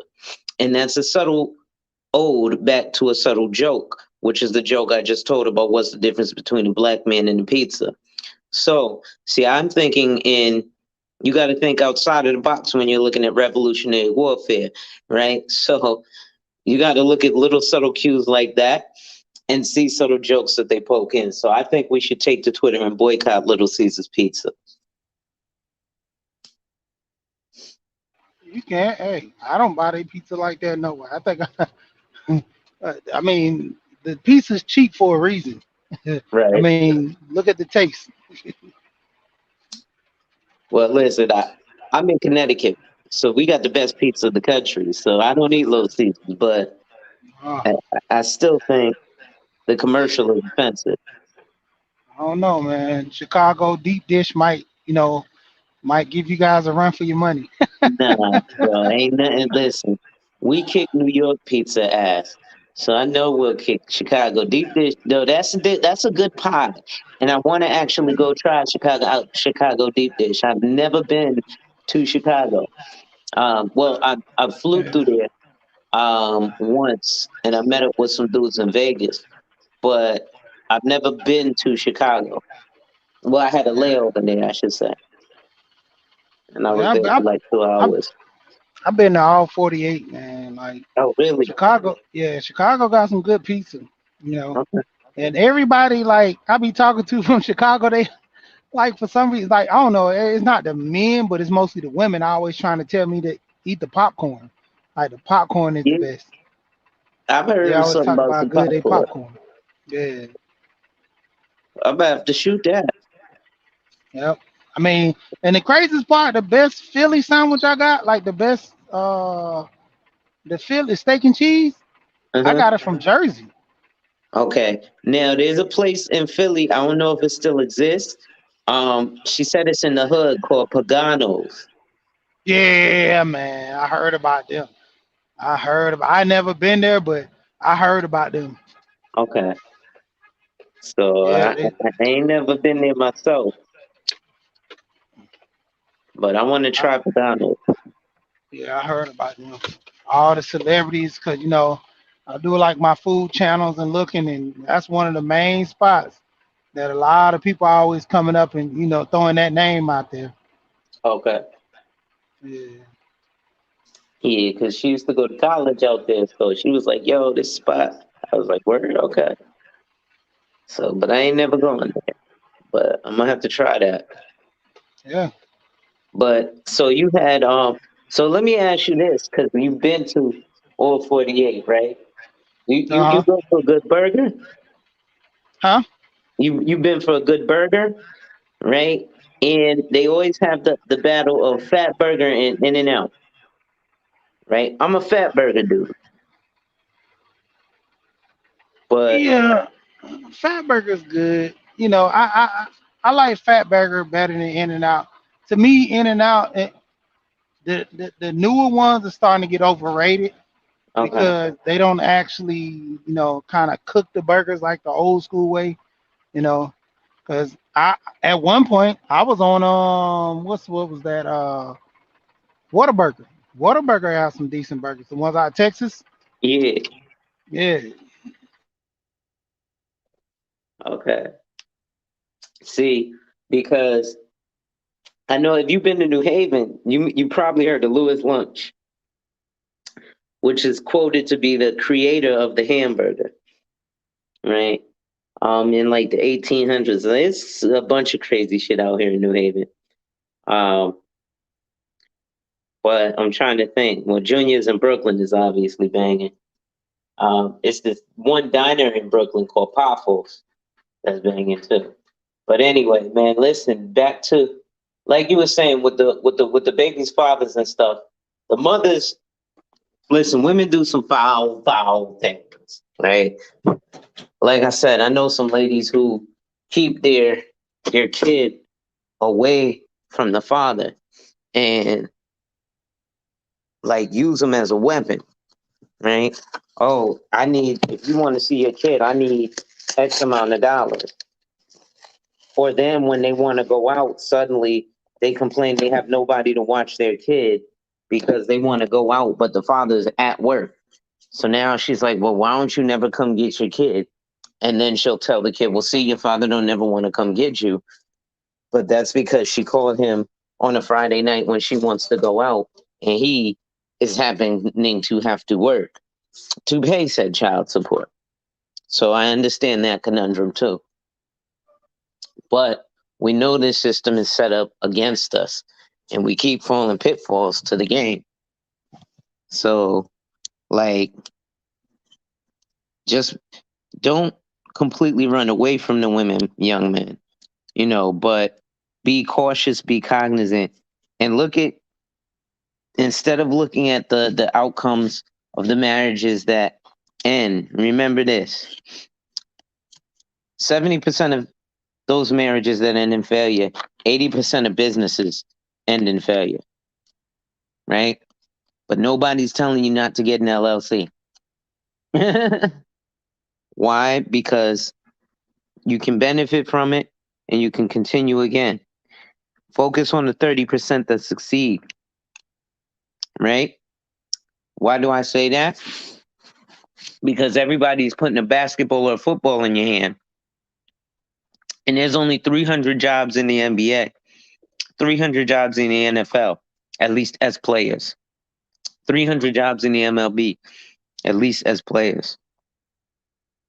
about maybe 1,000 jobs in the leagues as players, and then a lot more who don't get coaching jobs and stuff. But you still get sent to go there and play football and beat all the odds, or play basketball and beat all the odds.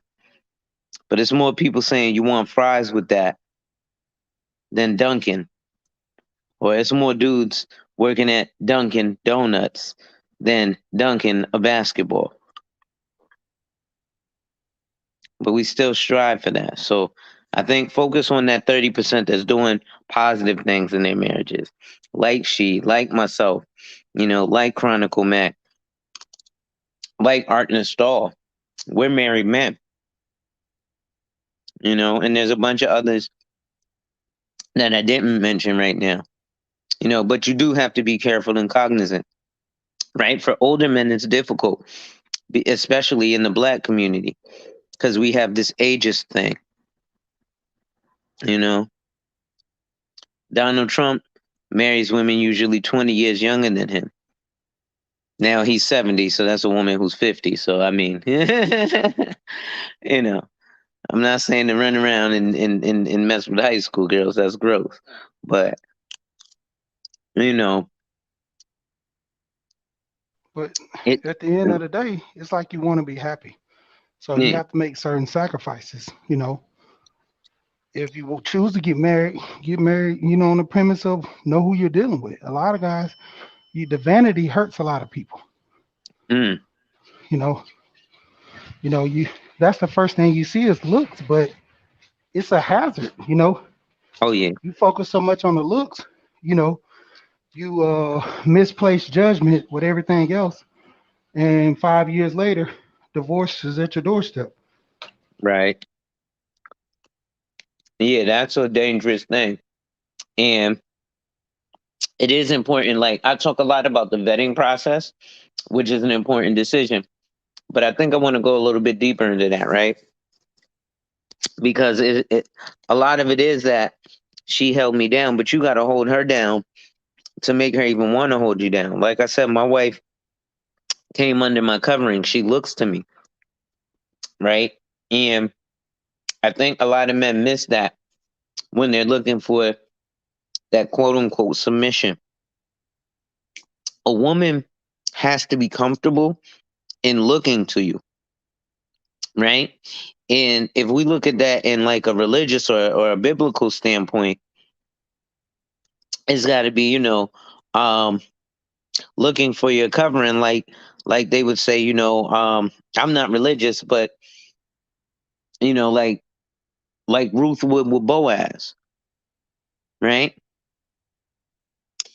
And they were all looking at Boaz because he was papered up.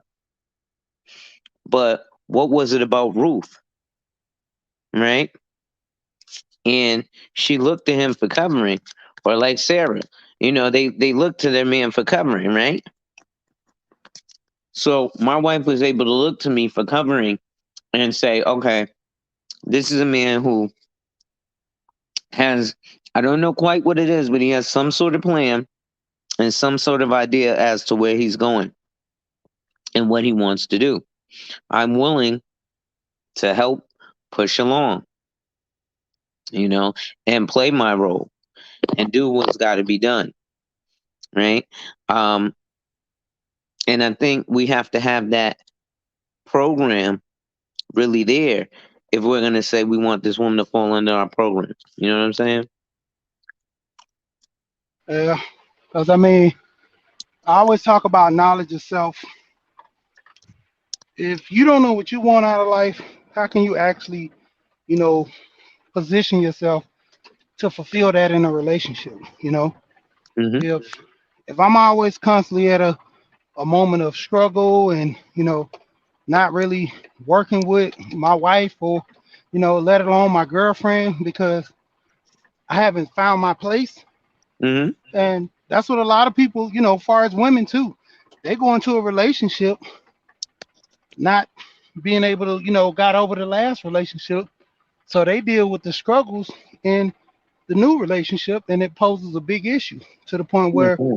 they'll never find their happy place because, they're so focused on men treating them wrong, doing them wrong, and it's going to happen to me again. Instead of focusing on, I've healed over this situation, so despite whatever goes on in a new relationship, it's not going to be as bad, you know. And if you see tell signs, then you know how to move and get out. But then that point of giving everybody a chance to where it plays a major role to where you get screwed over, man or woman. Men, to a point sacrifice and they get screwed over because, being a kind hearted person. Same thing with, women. They try to let things slide because, I once heard on one channel the guy was saying how women have the notion of telling their daughters and sons that everybody cheats, this and that. Well, men cheat.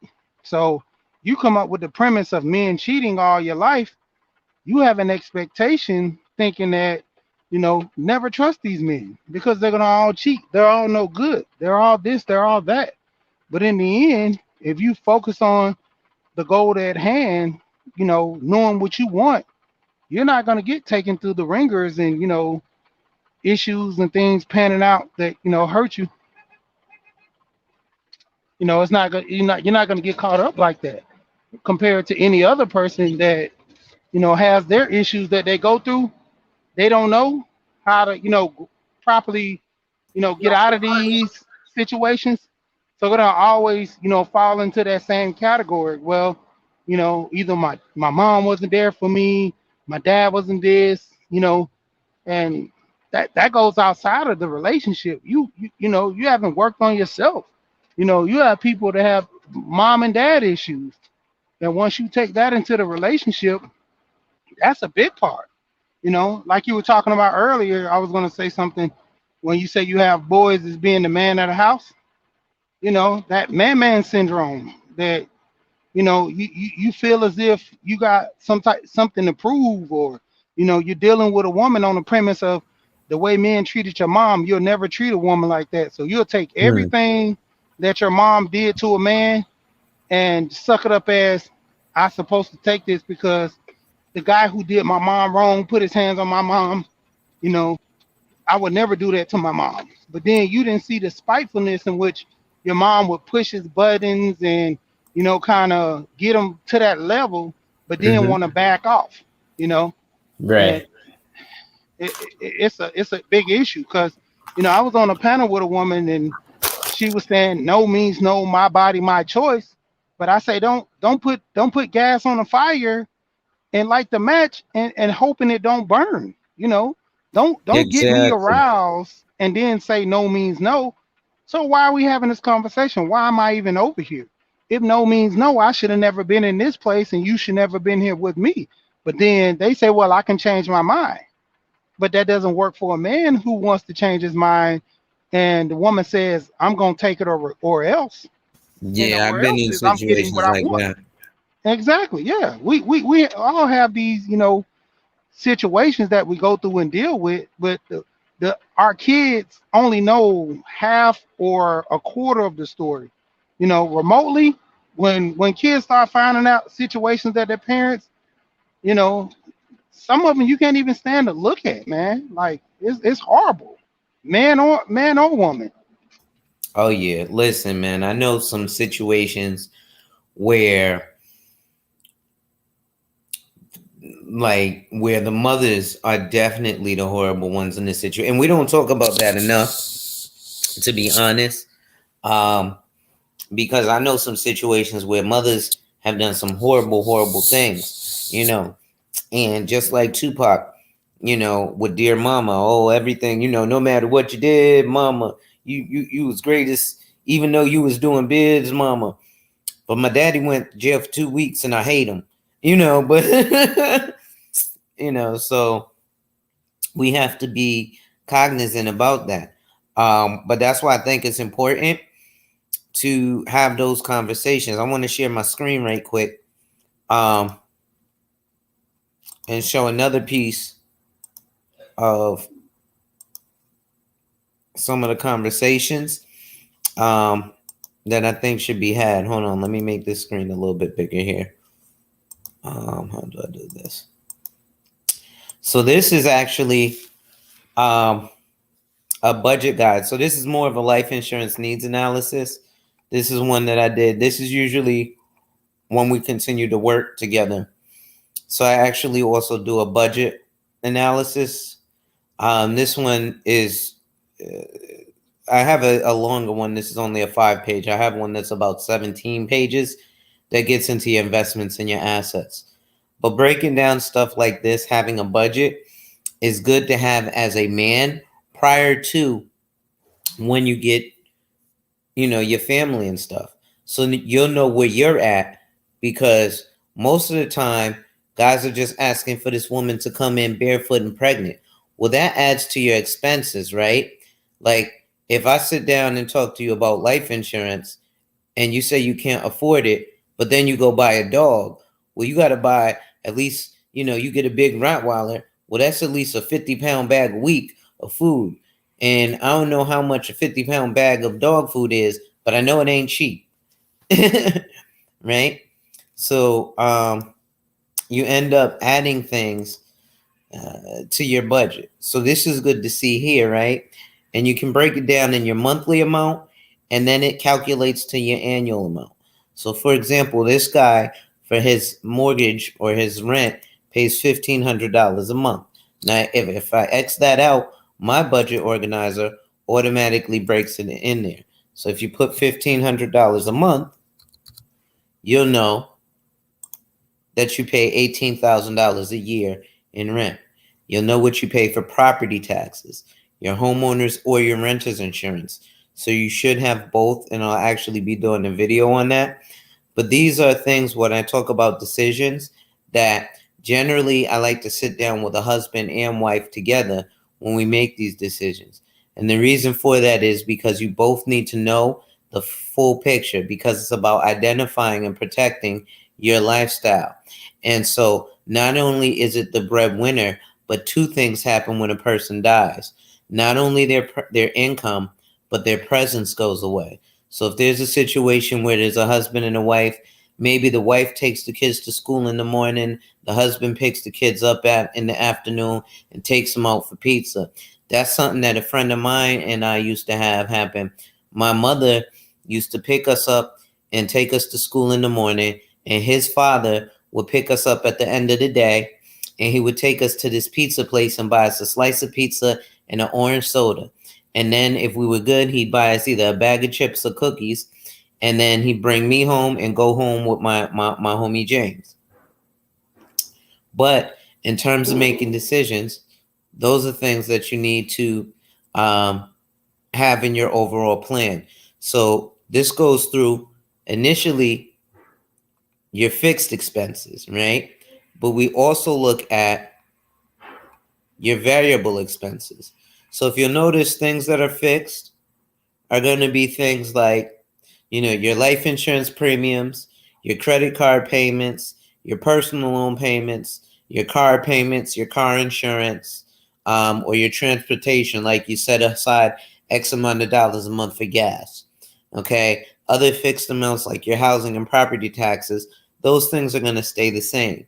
Now, we also go to your variable expenses, which would be things like your housing, like utilities, right? Your phone bill and your internet might not all be the same every month because cell phones and Google Pay and blah, blah, blah. Obviously, things like home repair and maintenance, and then household goods and furnishings. So this might be, my wife likes to decorate for the seasons, right? I'm not into all that, but she is. So you might spend X amount of dollars a month or every 3 months because you got fall, so you got to change the way the decorations in the house for the fall, spring, summer, winter. Other things like gas, and then you've got personal things like your food, right? So food's not always going to be the same because this month hot dogs are on sale, and I'm going vegan, so I don't buy hot dogs anymore. Laundry, dry cleaning, things like prescription drugs, etc.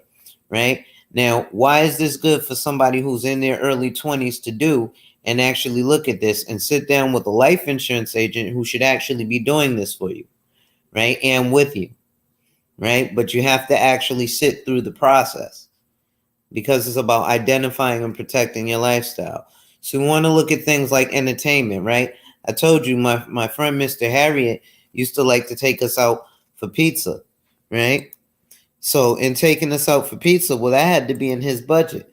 Now he was an engineer, so he actually had good money, and he was definitely um, a good, what I was consider a good black man, right? He was an engineer. He was married. He had 2 kids with the same woman. He wasn't out in the streets. Yeah, he drank a little, but come on, nobody's perfect. And it wasn't like he was an alcoholic. But yes, he did indulge in alcoholic beverages very often. But, you know, people smoke cigarettes too, right? So you have here things for your entertainment and other variable expenses. And then it will actually calculate your total expenses.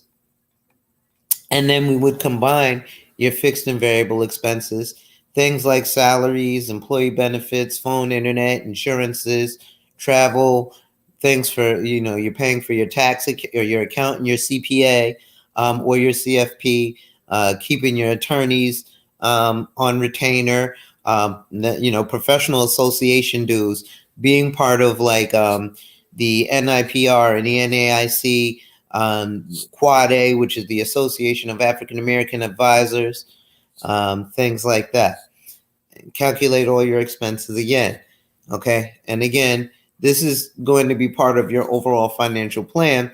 But these are things that you actually want to look over with not just yourself, but your significant other. I just wanted to share that real quick to give kind of an example of what's important in terms of setting up that whole financial plan for for not just yourself but for your family, right? Because again, in the future, you're going to want to put together or have this stuff together for your family. It's just like if you put together a business plan, right? If you expect your business to do $1 million, you're not expecting that the first week you come out in business, hey, I opened business and now I made $1 million. It don't work like that. You're going to have to open your business. You're going to have 6 to 12 months of a rocky road where people don't know who the hell you are. So ain't nobody, okay, you're another ice cream shop. Well, we've got 12 ice cream shops that have been around for 13 years already. So you're the new ice cream shop. Why should I give you my money, ice cream shop? Right? That's literally how it is. You're the new nail salon. Well, we've done going to this nail salon for the last 15 years. So why am I coming to your nail salon? Right? And ladies and gentlemen, make sure y'all hit that like, drop a comment, subscribe, and hit that notification bell so you're made aware every time I release new content. And as always, share, share, share. Lastly, to contribute to channel growth, hit that Cash App.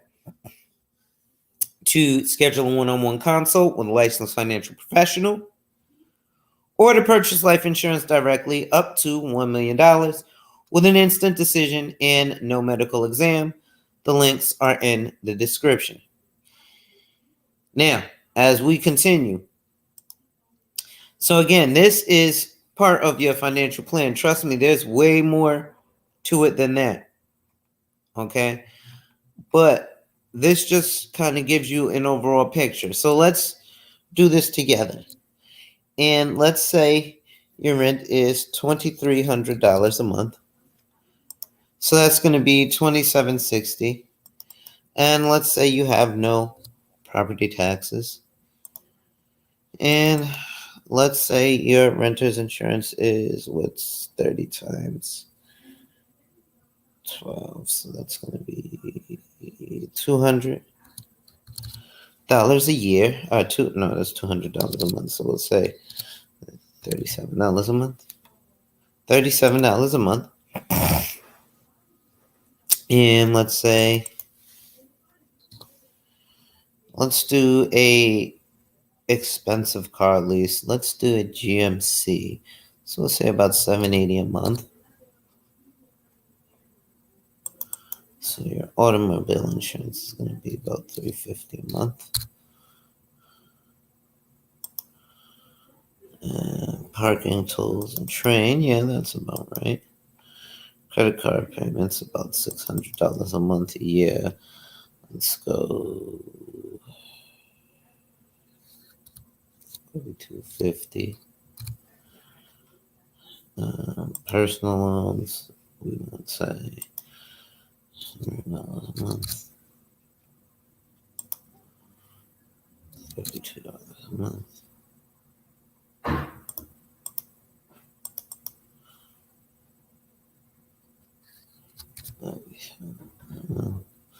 Actually, that's cheap.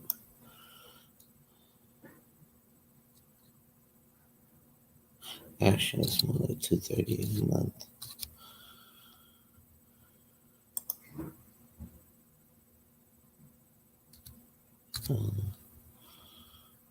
Okay, so I'm sure you guys probably aren't seeing these numbers large, huh? I'm going to enlarge the screen.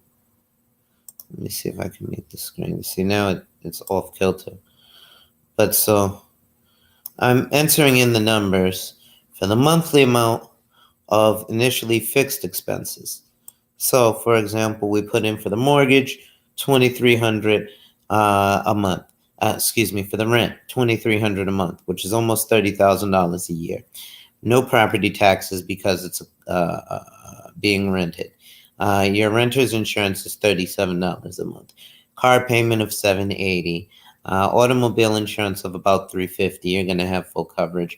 With parking, tolls, bus or train, that's about another $1,500 a month because parking isn't cheap anywhere anymore, especially not in New York City. Then credit card payments of about $4,300 a month. We're not going to look at personal loans, but I was thinking that would be student loans. A life insurance premium of about $100 a month. Your disability of about $32 a month. A health insurance premium of about $238 a month. And a dental or vision insurance premium of about $40 a month. Remember, we're going through the entirety of your budget here. So now you're looking at taxes. Well, what are you paying in federal income taxes? Generally, it's a percentage of your income per month. So let's say you make $1,000. So let's say 33%. So let's say $330 a month. On state, let's say 6%. So what is it? 8.87. So let's say $87. Okay, and then on FICA, okay, so that would be 33. Actually, it would be 300 here. 33 here. There we go. Child care, it's going to be variable. So if you send them to about $1,200 a month when you look at food and everything, but kids are expensive, so you'd spend random money on kids. And this is what he said he spent on his kids. Other numbers I'm putting in, but this is from someone I actually sat with, and he gave me their actual numbers. All right, no doubt, Wally. And so now we're looking at things like your child care expenses and your education and school expenses. So he's spending $450 a month sending him to private school.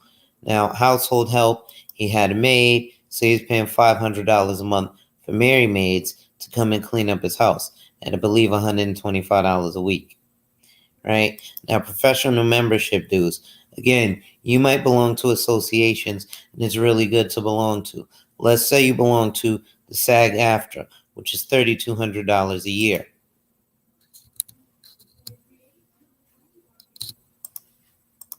Uh,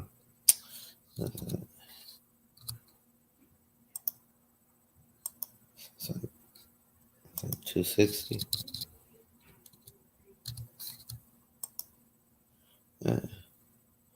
to 65.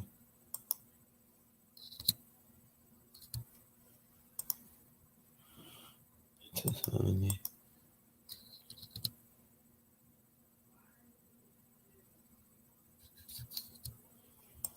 All right, so that's about. So your personal savings and investments. So this person was able to put aside a month $3,000 to his personal savings or his investments per month. So that's $36,000 a year. But then people will be like, well, this dude is doing pretty good. But the problem is, he wasn't saving anything for education for his children, but he was spending all this money on their education now. So in a few years, when you have to pay for college, it's going to be more than $450 a month.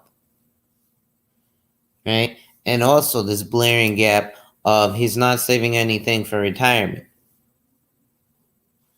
So these investments, the $3,000, if he's just saving it, he's going to die in inflation. And if he's investing it, he leaves himself to the risk of, number one,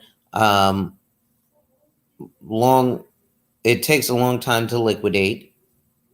And he would be in a position where he's at mercy of the risk of the markets.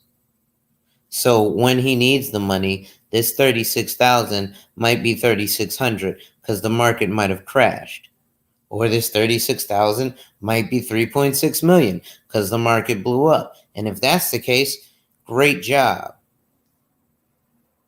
But the likelihood is, at best, this 36,000 will still be 36,000 because the wealthy play the stock market for preservation of capital.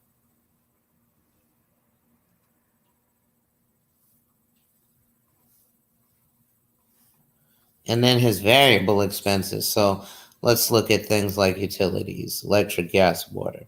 All of that, let's say 400. Telephone, let's say telephone and internet, about 700 because we're looking at cell phone and the regular house. Well, no, let's look at, let's go more to 550. Home repair, maintenance, not really, because rent, household goods and furnishings, on a monthly basis, about 50. Fuel, we don't really worry about. Parking tolls, bus and train. What's the damn Metro card? Not the Metro card. Metro card is about 40. And the back and forth monthly pass is what, 536. So 650. 700 times 2. So we'll say about 1,500 a month. Okay. Now, personal care items. And food and personal care a month. Well, I don't cut my hair that often, but she gets manicures and pedicures. That's 75 every 2 weeks. I should actually get a manicure once a month. So that's 300. No, that's 225. Then food and stuff a month. I spend about 600, so it's about 1,000.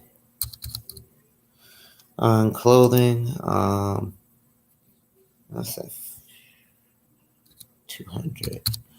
Laundry, dry cleaning, $50. Doctor dental expenses, about $2,000. Gifts and charitable contributions, about $250. Okay. Cable, satellite, I don't have to do that. Dining, about 400.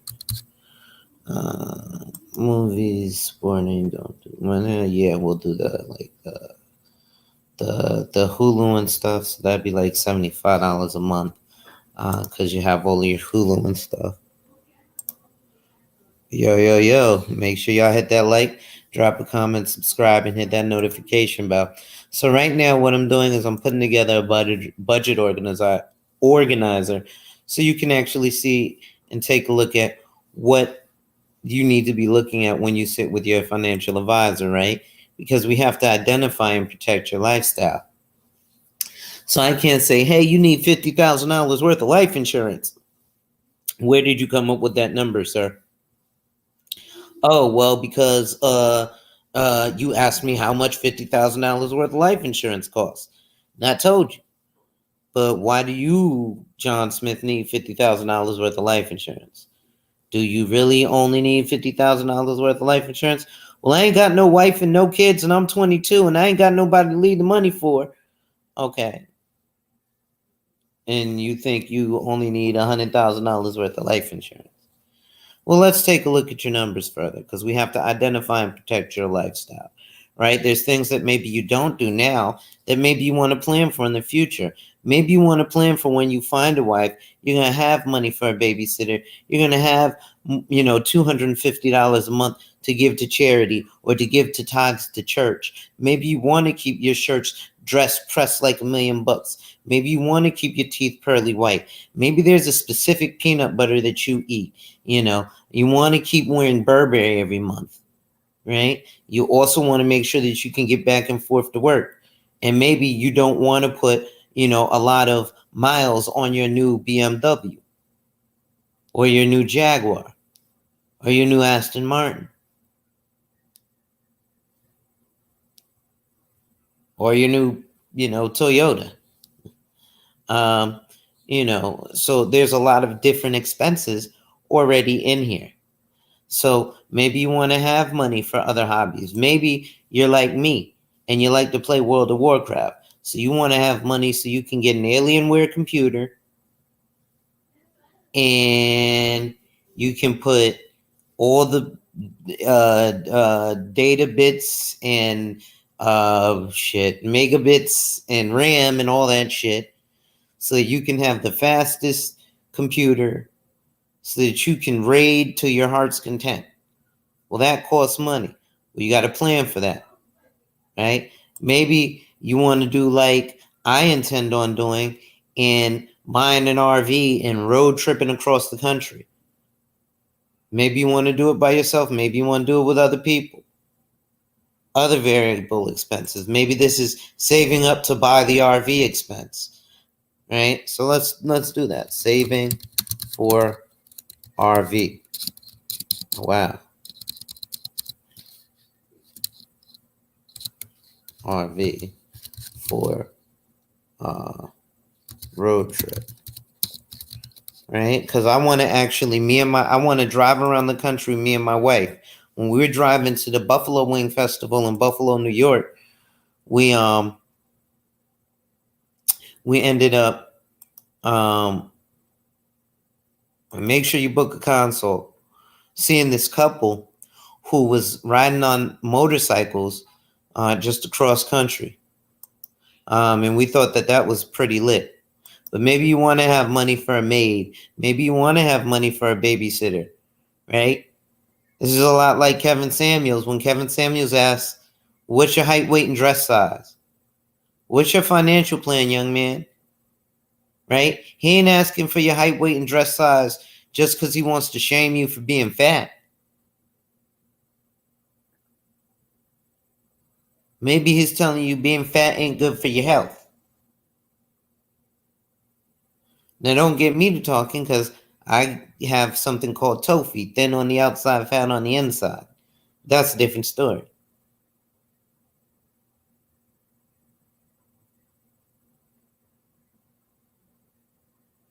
So you want to set money aside for vacation travel. So let's say we're going to save money for the RV for the road trip. So we'll say we're going to set $300 a month aside.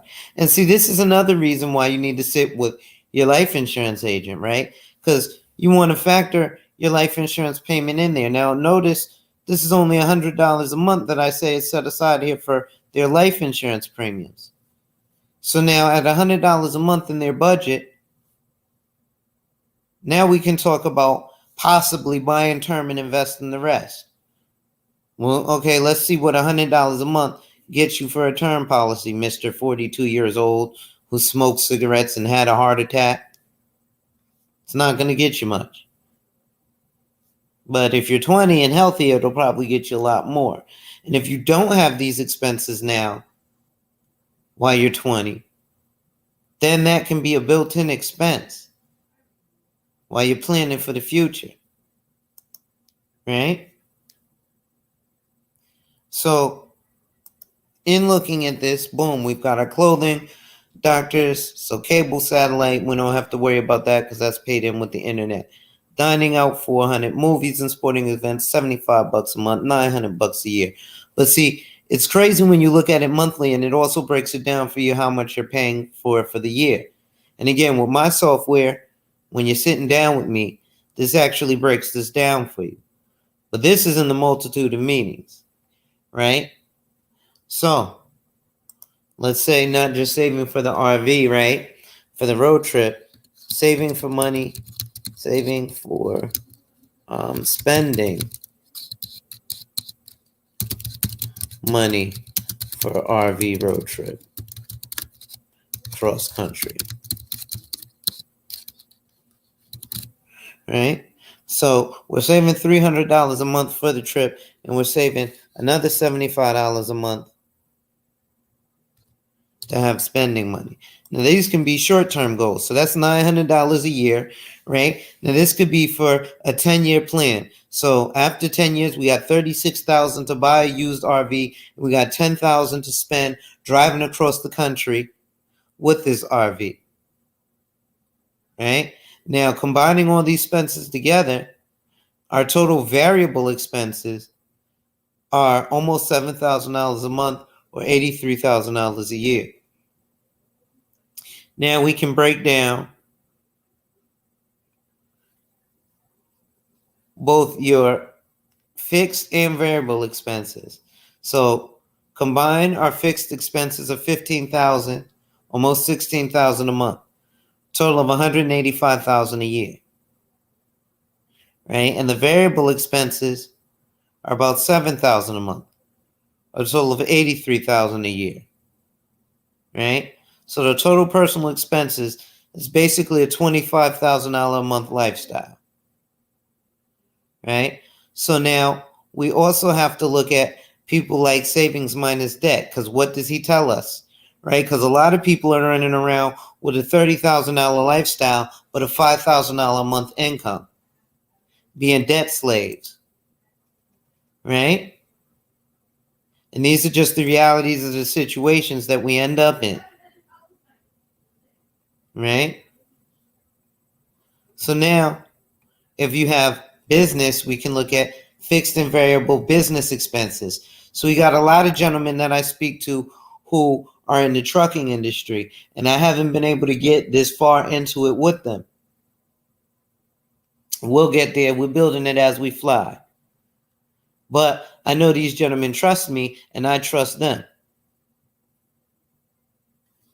So we're looking at other things, your rents, your salaries, your employee benefits, your telephone, your internet, your insurance, your transportation or fuel expenses, travel, things that you're, again, spending on your taxes, accounting, or banking services. So this is very important to have. Not only is it important to have an insurance agent, it's very important to have an accountant. Right? Now, here's the crazy thing, because an accountant can have their insurance license and an insurance agent can prepare taxes. In fact, I have my PTIN, my Prepares Tax Identification Number, so I'm licensed to prepare taxes. But I would recommend that you go to an accounting firm or an accountant to get your taxes done. Now, if you're doing a simple, 1040 W-2 tax return, yeah, I'll do that. But if you want to get into the complex things, it's best that you go into a specialist, just like an accountant or a CPA or a financial planner can have their insurance license, so they'll know some of the concepts, but they would recommend that you go see a specialist, someone who specializes in insurance. Why do they recommend that? Because they're looking at your overall financial plan, and each one of us is going to be a different cog in that mechanism, and we're going to specialize in different things, right? So the next thing that is very important to have on retainer is an attorney, right? And why is it important to have an attorney? There's different types of attorneys as well, right? Don't go around with a criminal defense attorney. Maybe you, if you're in business, you want to co-op with a business attorney, right? And that business attorney should probably be able to give you access to things like an estate planning attorney. An estate planning attorney is very important. And an estate planning attorney or family court attorney is someone who you should definitely retain, and if at all possible, have present when you sit with a financial professional. I tell people all the time, listen, when you sit down with me, if there's anybody you want to sit down and see this with you, and since I do them over Zoom all the time, hey, share the link. If you want somebody to sit down and go through this process with you. But see, it's very in depth, right? So we're going over again the salaries, your insurances, your transportation or fuel expenses, travel, your tax and accounting services, which again, please retain an accountant and retain an attorney. Your advertising and promotions, because you got to pay for that type of stuff, stationery and postage, then business entertainment. What does that mean? Well, we're doing a hot dog giveaway for 4th of July. We're going to pop fireworks and give away watermelons and Kool-Aid. Okay. Well, there's a budget for that. Professional association dues. Do you belong to your town's small business administration? Or your board of elders? Or your local business committee? And then other business expenses. Maybe you're saving up for a new fryer. Maybe you're saving up to renovate the food truck. Maybe you're saving up to purchase another property so you can have more doors under your real estate empire. Maybe you're saving up to buy that new camera for your YouTube channel. Maybe you're saving up so you can go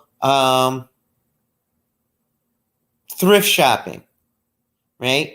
I was watching this dude on YouTube the other day who was talking about going to Walmart, buying some bubble wrap mailing slips for 98 cents. Right? So you've got things like your professional association dues and other business expenses. So then it would break down your total fixed expenses, your total variable expenses, as well as your total business expenses. Now, I didn't put any business expenses there, so it didn't increase. But this person is spending annually $268,272.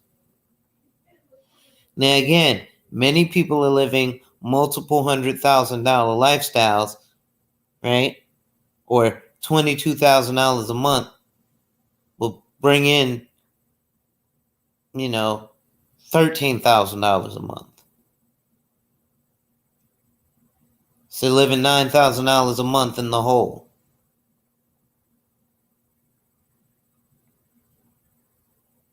Right? Let's see if I put, what is 13,000? 13,000 a month. Oh, they don't let you do it like that. All right. Well, anyway, so that's just one form, right, where you can actually go through. And let me see if I can really quick, because I actually where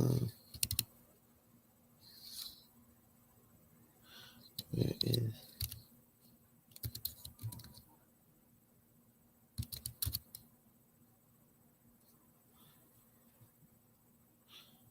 Is this it?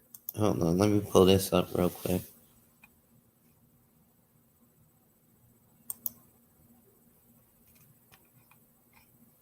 Yeah.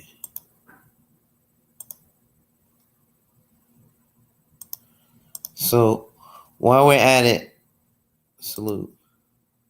That's all good, brother. What's going on, Nisa? Rael, what's happening?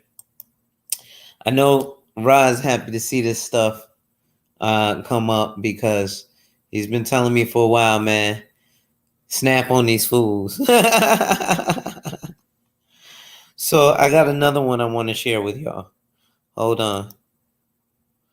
Let me stop the screen. Share the screen. Where is it? Is it this one?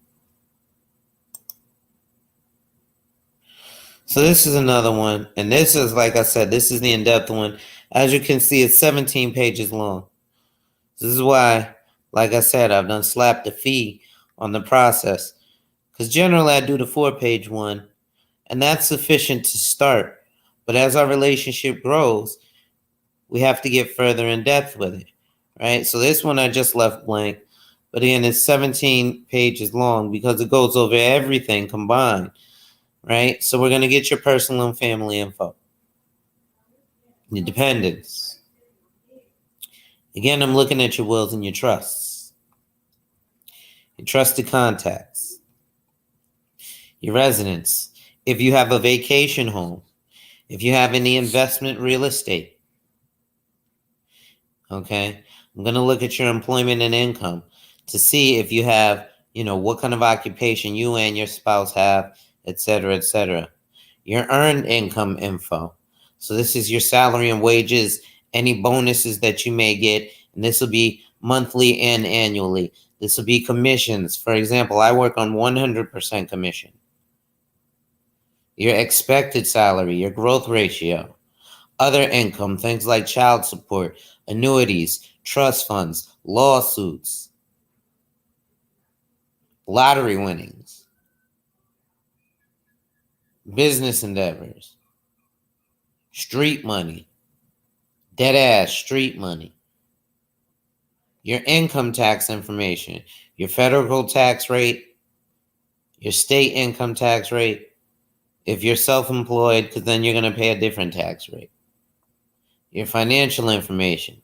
So again, I need to know your checking account balance, your savings account balance, your CDs balance, what you got in savings, your mutual funds. What do you have in your stocks and bonds? What about your limited partnerships? How about your residencies? How about your investment real estate? Let's look at your life insurance cash values. Let's take a look at the balance of your annuities. Let's take a look at the balance of your IRAs. Let's take a look at your qualified retirement plans that are vested. Let's take a look at some of your business interests. Again, let's take a look at your collectibles. Do you have a Pokemon card collection? Because a Pokemon card collection might be worth something. Let's take a look at your automobiles. Do you have a 2002 Lexus with the 2JZ engine? I might want to get that off of your hands. Let's look at your personal property. Do you have a black metal $5,000 toolkit that you bought when you went to school and your daddy said to sell it back to him? I think it was a Peterbilt, or what's the Snap-on? I think that's the toolkit. Any other things? Then let's take a look at our liabilities. So you have a mortgage. Savings minus debt will calculate this for you because you got your mortgage, right? You have all these assets that should come up to X amount of value. Now let's look at your liabilities. Because if you got $20 in your hand, but you owe $30 to someone else, do you have $20 or do you have negative $10? You have negative $10. So now we're looking at our mortgage, other real estate loans, right? Home equity loans, your auto loans, your education loans, installment loans, charge accounts, credit cards, personal credit line, your business debt, and other things.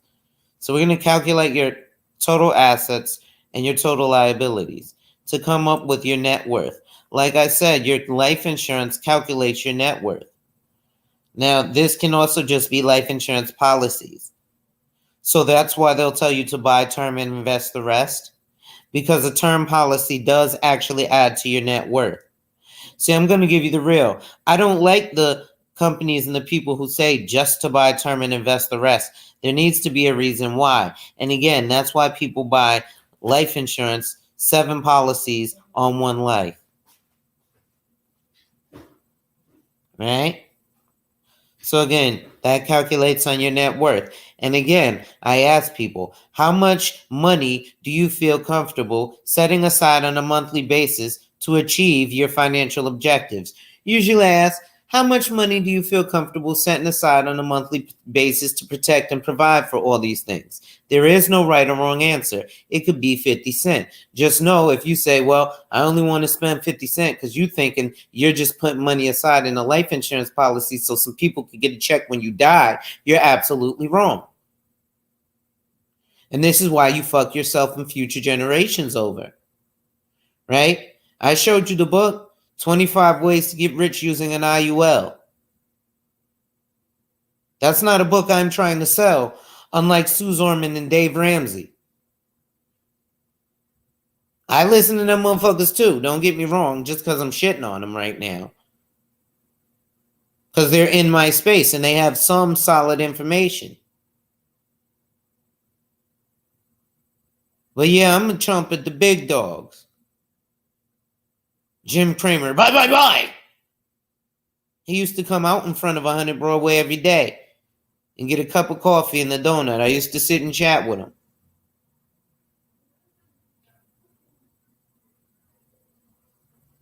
But at any rate, so then the benefit survey, right? So we have a benefit survey here because we need to see different things that you're offering that you have on your current employee benefits, right? Because people always say, I got life insurance from my job, which a lot of people do, but they don't know what it is. Do you have group health insurance, right? Do you have disability income or salary continuation, right? Well, what is that? I call it paycheck protection. Now, generally from your job, you're going to get workman's comp. They might give you a disability from AFLAC, right? But that's going to be based on your job. Now, with AFLAC, you can sit with an AFLAC agent, which I used to be, but I'm not, but I might reaffiliate with AFLAC and get a private policy. They have something called hospital indemnification, so that if you're like me and you go to the emergency room often, which I can't get now because I should have had it beforehand, but you can't have an episode within the last 2 years, so I ain't going to be, but I got to not go to the hospital for the next 2 years to be able to qualify for it. So I'll be 40 till I could get one. But it's called hospital indemnification. And AFLAC ain't the only company that offers it. But hospital indemnification is a type of policy where when you go to the hospital or the emergency room, right, $125. You get paid $125 for going to the fucking hospital. Right? That's pretty wild, right? Complex, what's going on, brother? Salute. You know what I mean? But we get $125 for going to the fucking hospital for getting a hospital indemnification policy. That's some lit shit, right? So with AFLAC, you can also get a critical illness, which you can get from anywhere. But critical illness will also help protect you in the event of a critical illness. So cancer, shit like that. Heart attack, where you get a critical or a terminal illness, right? Where they tell you got 12 months to live. Or a critical illness where you can't perform what they call 2 ADLs. And no, I'm not saying ADR or mordere like the Latin kings. I'm saying ADL, activities of daily living. Right? So in that, and I would rock with Maniac Latin Disciples anyway. However, in that, which would be MLD, but in that you're looking at if you go to the hospital and then you get $125, if you're admitted, it's, I believe, up to another $250. You got critical illness, which is a great way to get tax-free money. They also have life insurance policies that offer that. You've got long-term care that'll take care of you in the event that, let's look at stuff. My brother-in-law got shot. He's not supposed to be back at work, but he decided to rehabilitate himself and go back to work. Had he had a long-term care insurance policy, that could have paid him money to go to get the rehabilitation, to actually get feeling back in his foot and walk, instead of having to use a cane or crutches. Right? See, this stuff looks like fun and games when you say, I might talk to my little life insurance agent, but it looks very serious. Now, there's a reason why you may not understand this in depth, because different insurance agents sell different things, right? I talk to a lot of agents who sell something called final expense and something called mortgage protection, right? So all they're doing is trying to sell you a quick term policy to protect your mortgage so that, hey, if you die while you're paying this mortgage, your family won't have to worry about paying the mortgage, and you could be pop and leave Big Mama the house that your family disrespects your name, but at least they respect Big Mama for having gotten left $250,000 to pay off the house. But what it's not talking about is critical illness, long-term care, SEP, which is a simple retirement plan, IRAs, annuities, QRPs, or qualified retirement plans, NQAs, non-queued annuities, or non-qualified annuities or accounts, right? 401ks, profit sharings, ESOPs, cafeteria plans I don't think exist anymore, deferred comp, tax deferred annuities.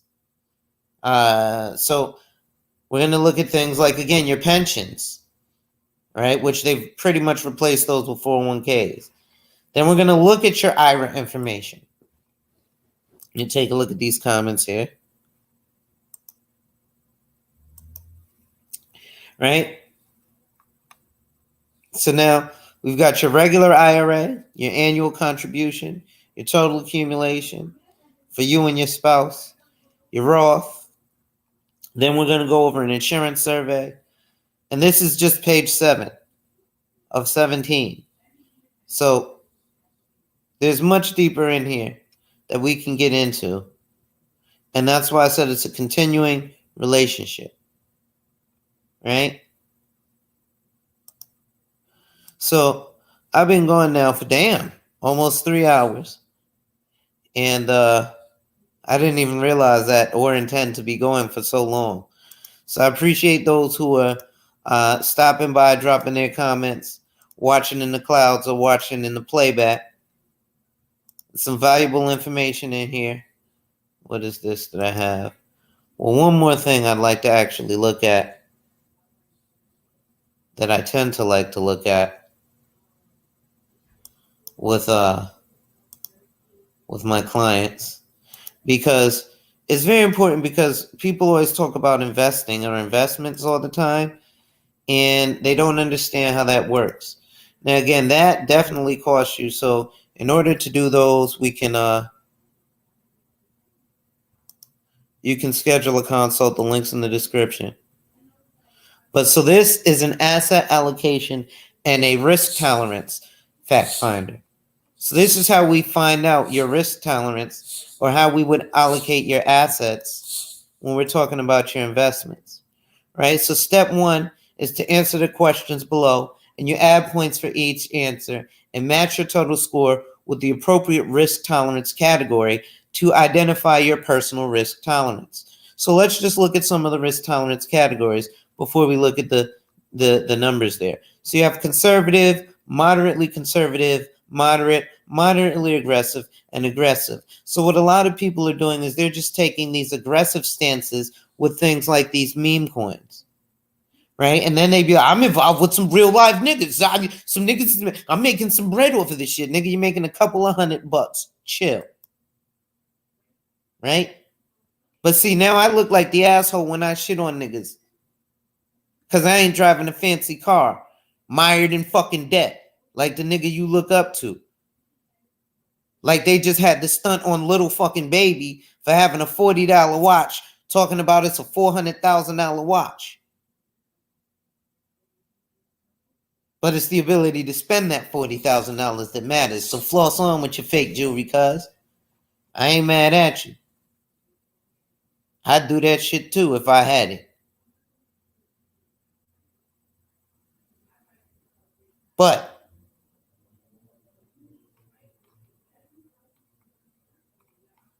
we're looking at these different risk tolerances. And again, step 1 is to go through those questions, add up your points. Step 2 is to gather information about your current asset allocation. So when you sit down again with me, I need to find out what you have in your stable value, your guaranteed. What do you have in cash? Cash equivalents. Your CDs, your savings accounts, your money market funds, your T-bills, your bonds, your annuities, your retirement accounts, e.g. your IRA, your 401k. Are you invested in a state valued or guaranteed property portfolio? Then do you have equities, stock funds, retirement accounts again? Then your total equities, your real assets, right? So your commodities, your real estate, your REITs, and again, your retirement accounts. What's that total value? So step 3 is to put it and compare it to your personal risk tolerance. So you want to put or plot your current asset allocation against your personal risk tolerance, right? And I'm just speeding through this. So this is showing your risk and reward, and it's going to show your tolerance. And then step 4 is to work with your financial professional to adjust your asset allocations as needed. Right? So that is just a little bit more of the asset allocation, et cetera, et cetera. And these are future steps and further steps. Like I said, when you have a relationship with a financial professional, it's not just wham, bam, thank you, man. Like a lot of these fly by. That's why we have a bad reputation in the industry. Right? But I've been sitting and I've had conversations with gentlemen in these spaces, and some have sat and picked my brain and been like, wow, this shit's a lot deeper than I thought. Right? This shit goes a lot further than I thought it would go, because I didn't understand that there were this many different aspects to it. Shit, people in the industry don't know it goes this deep. So how? So I know I don't expect most regular people to know it goes this deep. Right? But it's still, some of the different aspects to it. This is the separation of Kobe Bryant and Smush Parker. Because as much shit as you want to talk about Smush Parker, he would demolish most regular folks in a one-on-one game of basketball. Just like Brian Scalabrine, the worst player in the NBA, but he took on even elite high school and college players and was demolishing them. But even though he was demolishing them regular folks, Scalabrine in the pros was the worst. But even getting in there, there's Brian Scalabrine, and then there's Kobe Bryant. And Kobe Bryant was obsessive about his craft. And that's why he knew the ins and outs of it. And that's why he won 5 championships. 3 of them due to Shaq, but that's why he won 5 championships. Because even though 3 of them were due to Shaq, the 3 that were gotten due to Shaq were due to Kobe Bryant being on the court with Shaq. So, Without one, there is no other. Right? So real quick, I'm just going to go back to the rest of this particular page real fast. Just because I want to finish off on page 8. So again, here you'll see the insurance survey. So we're going to look at your client and spouse and see what kind of life insurance they already have. What company? The policy type. Is it a whole life? Is it a term? Or is it something else? When did they get the policy? What's the face amount? How much are they paying per year? Who's the beneficiary? Disability, same questions. Critical illness, same questions. Then property and casualty. Do you have auto? Do you have home insurance? Do you have other? So people are like, well, what could be other? Well, there's things like an umbrella policy, which is additional liability. You could have professional liability insurance, like medical malpractice if you're a doctor. You might have insurance on, something important like jewelry, like your wedding ring. Right? And then it goes to professional advice. So again, who's your attorney? Who's your accountant? Who's your life insurance agent? Who's your PNC or your car insurance agent? Who's your stockbroker? Who's your financial advisor? Who's your financial planner? And who's your trust officer?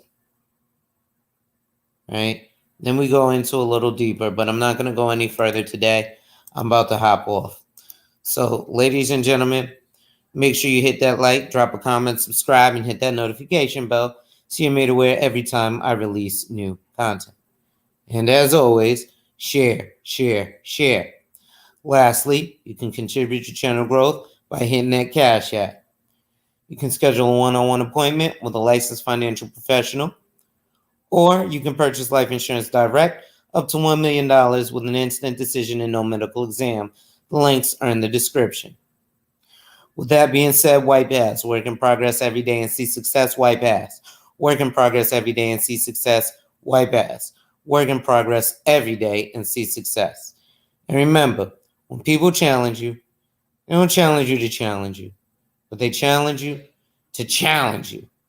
Accept the challenge. Salute.